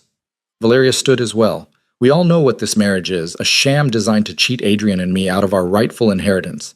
And now suddenly there's a pregnancy? I don't believe it for a second." "Then you're a fool," Giuseppe's voice cut through the room like a knife. All eyes turned to the old man in his wheelchair. I've seen the test results. I've spoken to their doctors. My granddaughter-in-law is pregnant with my great-grandchild. And if you insult her or my son again, Valeria, you'll find yourself without a share of anything. Father, you can't possibly. I can and I will. Giuseppe's voice was weak, but his words were absolute. I changed my will last week. Everything, the company, the assets, the entire estate, it all goes to Victor. You and Adrian get a settlement generous enough that you'll never want for anything. But the empire goes to my son, because he's the only one of my children who gives a damn about anything besides money. Valeria looked like she'd been slapped. Adrian's mouth fell open. You're disinheriting us? Adrian managed. I'm protecting what I built from your incompetence and greed. Giuseppe turned to the board members. Any of you who have a problem with that can tender your resignations. Victor has my full support and confidence. Anyone who undermines him answers to me. Are we clear? A murmur of assent rippled through the room. The board members who'd been aligned with Valeria suddenly looked uncertain. Valeria stood frozen for a moment, then gathered her things with shaking hands. This isn't over. Yes, it is, Victor said quietly. You lost, Valeria. Not because I was smarter or more ruthless, but because you forgot that this family is supposed to protect each other, not destroy each other. You can accept the settlement Father's offering, or you can walk away with nothing. Your choice. Valeria looked at her father, at Victor, at Lena. Whatever she saw in their faces made something in her crack. When she spoke again, her voice was defeated. I want the settlement. In writing. Today. Done, Giuseppe said. My lawyers will have the papers ready within the hour. Valeria left without another word, Adrian trailing behind her like a lost puppy. The board members who'd supported them suddenly found reasons to congratulate Victor, to assure him of their loyalty, to express enthusiasm for his vision of the company's future. When the room finally emptied, only Giuseppe, Victor, and Lena remained. That was quite a performance, Father, Victor said. It wasn't a performance. I meant every word. Giuseppe reached for Victor's hand. I should have done this years ago. Put you in charge, cut out the dead weight, trusted you to know what's best for our family. I'm sorry it took me so long. You gave me the push I needed, Victor said, echoing his father's earlier words. That's enough. Giuseppe turned to Lena. And you, daughter, take care of my son. Take care of my great-grandchild. And for the love of all that's holy, don't let him work himself to death trying to prove he's worthy of something he's always deserved. I won't, Lena promised, tears streaming down her face. Good. Giuseppe closed his eyes, suddenly looking exhausted. Now take me home. I'm too old for this much excitement. Giuseppe Moretti died 3 weeks later, peacefully in his sleep with Victor at his bedside. The funeral was massive. Hundreds of people from every strata of New York society, from politicians to street vendors, all coming to pay respects to a man who'd been both feared and respected in equal measure. Lena stood beside Victor throughout, her hand in his, her presence a constant reminder that he wasn't alone in his grief. At the graveside, Victor spoke about his father's legacy, about the lessons learned, about the weight of inheritance and the responsibility it carried. His voice was steady, controlled, the perfect image of a man in command. But that night, alone in their bedroom, he finally broke. Lena held him while he cried for the father he'd loved despite everything, for the relationship they'd never quite managed to build, for the approval he'd finally earned just before it was too late. He was proud of you, Lena whispered. He told me so, the day we told him about the baby. He said you'd become the man he always hoped you'd be. I wish he'd said it to me. He did, in his own way. Lena pulled back to look at Victor's face. He gave you the company. He trusted you with his legacy. That was his way of saying he believed in you. Victor nodded, wiping his eyes. I'm going to make him proud. I'm going to transform this company into something our child can be proud of. I know you will, Lena said. We'll do it together. The next months were a whirlwind. Victor took over as CEO officially, implementing the changes he'd promised, shutting down illegal operations, transitioning resources to legitimate business, offering generous severance to anyone who didn't want to make the change. There was resistance, but with Giuseppe's will backing him and the board's grudging support, Victor pushed through. Valeria took her settlement and moved to Italy, cutting ties with the family entirely. Adrian burned through his settlement within a year and came crawling back asking for a job. Victor gave him one, a low-level position in the shipping division where he couldn't cause much damage but could earn an honest living. "You're too forgiving," Lena said when Victor told her about hiring Adrian. "I'm not forgiving anything," Victor corrected. "But he's still my brother, and our child deserves to know their uncle, even if he's a disaster." Lena's pregnancy progressed smoothly despite the stress. She continued her nursing studies remotely, determined to finish her degree even as her life transformed in ways she'd never imagined. Victor was attentive to the point of obsession, monitoring every doctor's appointment, reading every pregnancy book, preparing the nursery with meticulous care. "You know we don't need a professional-grade changing table, right?" Lena teased as Victor assembled yet another piece of expensive baby furniture. "Our child deserves the best. Our child will be happy with clean diapers and love. Everything else is extra." Victor paused, setting down his screwdriver. "I want to give them everything I didn't have. Not things, necessarily, but presence, attention, the knowledge that they're wanted and loved." Lena's heart squeezed. "They'll have all of that, I promise." On a crisp October morning, 6 months after Giuseppe's death and 8 months after that first pregnancy test, Lena went into labor. Victor, for all his preparation and planning, completely fell apart. He forgot the hospital bag. He tried to drive them himself before Marcus gently suggested that perhaps a professional driver would be better given Victor's panic. He called the doctor 4 times in the car ride alone. "Victor," Lena said between contractions, "you've negotiated with mobsters and faced down your entire family. You can handle this." "Those things made sense," Victor said, gripping her hand. "This is completely irrational and terrifying." Lena laughed despite the pain. "Welcome to parenthood." The labor lasted 14 hours. Victor stayed by Lena's side the entire time, holding her hand, whispering encouragement, looking absolutely wrecked every time she cried out in pain. When the doctor finally said it was time to push, Victor looked like he might pass out. "Don't you dare faint," Lena ordered. "I need you here." "I'm here," Victor promised. "I'm not going anywhere." 3 pushes later, their daughter entered the world with a lusty cry that filled the delivery room. The nurse placed her on Lena's chest, and Lena looked down at the tiny, perfect face of her child and felt her entire world shift on its axis. "She's beautiful," Victor whispered, tears streaming down his face. "She's absolutely perfect." "She is," Lena agreed, unable to look away from their daughter's face. "What should we name her?" They'd debated names for months without deciding. But looking at their daughter now, Victor said quietly, "Sophia, after my mother." "Sophia Giao Moretti," Lena said, testing it out. "It's perfect." Victor kissed Lena's forehead, then gently touched Sophia's tiny hand. Their daughter wrapped her fingers around his, holding on with surprising strength. "Hello, little one," Victor murmured. "I'm your father, and I promise you, I will spend every day of my life making sure you know you're loved." In the waiting room, Lena's mother wept happy tears when they brought Sophia out to meet her. "She's gorgeous, absolutely gorgeous, and she has your father's nose, Lena." Over the next days, a stream of visitors came. Business associates bearing gifts, household staff wanting to meet the newest Moretti, friends from Lena's nursing program who'd stuck by her through all the scandal. Even Adrian came, looking uncomfortable but genuinely moved when he held his niece. "She's so small," he said, cradling Sophia with surprising gentleness. "I forgot how small they are." "You have children?" Lena asked, surprised. "2 sons. They live with their mother in California. I don't see them much." Adrian looked down at Sophia. "Maybe I should change that." "Maybe you should," Victor agreed quietly. When they finally brought Sophia home, the house felt different. Warmer somehow, more alive.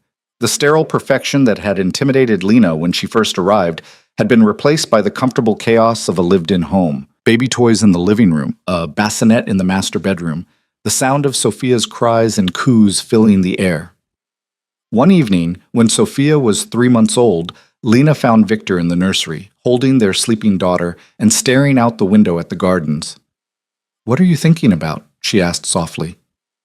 "About how different my life is now compared to a year ago," Victor said. "A year ago, I was alone, going through the motions, building an empire I didn't care about for people I didn't like. And now—" "Now?"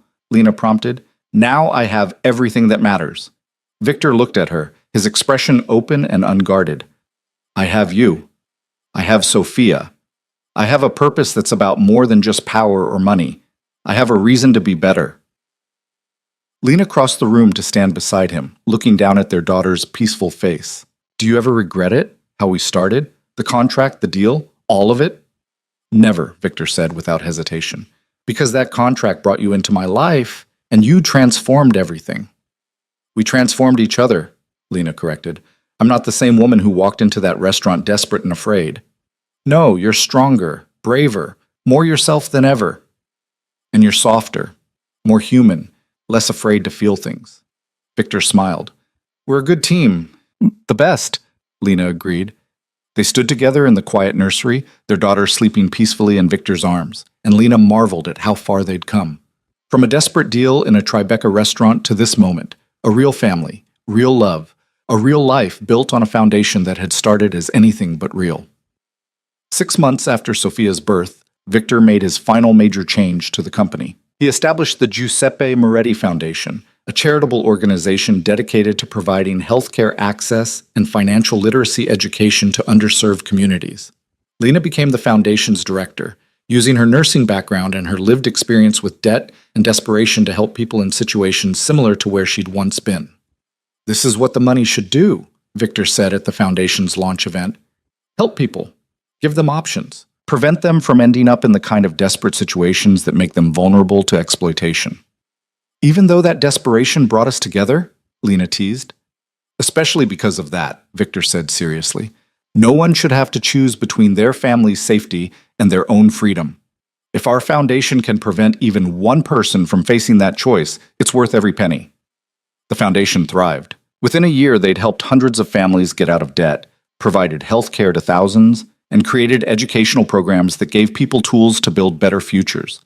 Lena threw herself into the work with passion, bringing Sophia to the office sometimes, wanting their daughter to grow up understanding that privilege came with responsibility. On Sophia's first birthday, they threw a party at the estate, not the formal, stuffy affairs the Moretti family was known for, but a genuine celebration with balloons and cake and children running through the gardens. Lena's mother was there, healthier than she'd been in years. Adrian came with his sons, working on rebuilding that relationship.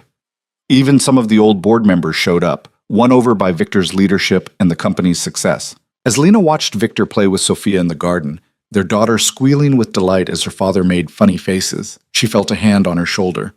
One of Giuseppe's oldest friends, a man who'd known the Moretti family for 50 years, stood beside her. Giuseppe would be so proud, he said quietly, of Victor, of what he's done with the company, of the family he's built. This, he gestured at the scene before them. This is the legacy Giuseppe really wanted. Not power or money, but happiness, purpose, love. I wish he could see it, Lena said. I think he can. The old man smiled. And I think he's very pleased indeed. That night, after the guests had left and Sophia was asleep, Lena and Victor sat on their terrace with wine and the comfortable silence of people who'd learned to exist in each other's spaces without needing to fill every moment with words. Do you remember the contract? Lena asked suddenly. The original one, with all its terms and conditions? Of course, Victor said. Why? What happened to it? After the court case? I burned it. Victor sipped his wine. Along with the prenuptial agreement and every other legal document that tried to define what we were, those papers didn't mean anything anymore. When did you burn them? The night we found out you were pregnant. Victor looked at her. I realized that whatever we'd started as, we'd become something that couldn't be contained in a contract. So I destroyed the only evidence that we'd ever been anything less than what we are now. Two people who chose each other and keep choosing each other every day. Lena leaned into him, feeling the solid warmth of his body, the steady beat of his heart. I would choose you again, she said quietly. Even knowing everything that would happen, the scandal, the threats, the pain, I'd choose you 1,000 times over. Only 1,000? Victor teased. 1,000,000 then. 1,000,000,000. However many times it takes to get to forever. Victor kissed her, soft and sweet and full of promise. Forever works for me. They sat together as the stars came out over the garden, and Lena thought about the journey that had brought them here. From desperation to hope, from a contract to a commitment, from strangers to partners to the family they'd built together. It hadn't been easy. It hadn't been conventional, but it had been real. every messy, complicated, beautiful moment of it. Inside the house, Sophia stirred in her crib, making the small sounds that meant she'd wake soon, wanting to be fed. Lena stood to go to her, but Victor stood with her. "Together?" he asked. "Always," Lena replied. They walked inside hand in hand, ready to face whatever came next, the sleepless nights and the difficult days, the joys and the challenges, the ordinary magic of building a life with the people you loved. The contract that had brought them together was gone, burned to ash and scattered to the wind. But what remained was stronger than any legal document could ever be: love, family, choice. And in the end, those were the only terms that mattered. Years later, when Sophia was old enough to ask how her parents had met, Lena and Victor would tell her a simplified version of the truth: that they'd made a deal that turned into something neither expected, that sometimes love found you in the strangest places, and that pathé best things in life were often the ones you never planned for. But late at night, when it was just the two of them, they would remember the whole truth: the desperation, the deal, the transformation. They would remember the woman who'd walked into a restaurant willing to sell a year of her life, and the man who'd offered her a contract when he'd never expected to offer his heart. They would remember, and they would be grateful, because that impossible deal, that unlikely arrangement, had given them everything that mattered. It had given them each other. And in the end, that was worth more than any inheritance, any empire, any fortune in the world. Their story had started with a contract written in ink on expensive paper, full of terms and conditions and careful legal language. But it would end, years and years from now, in a future they were building together one day at a time, with a love that needed no documentation, no proof, no validation from anyone but themselves. A love that had been earned through choice, forged through challenges, and strengthened through every moment they decided to stay, to fight, to choose each other over everything else. The deal that had changed everything had become the foundation of something far more valuable than either of them could have imagined. It had become home.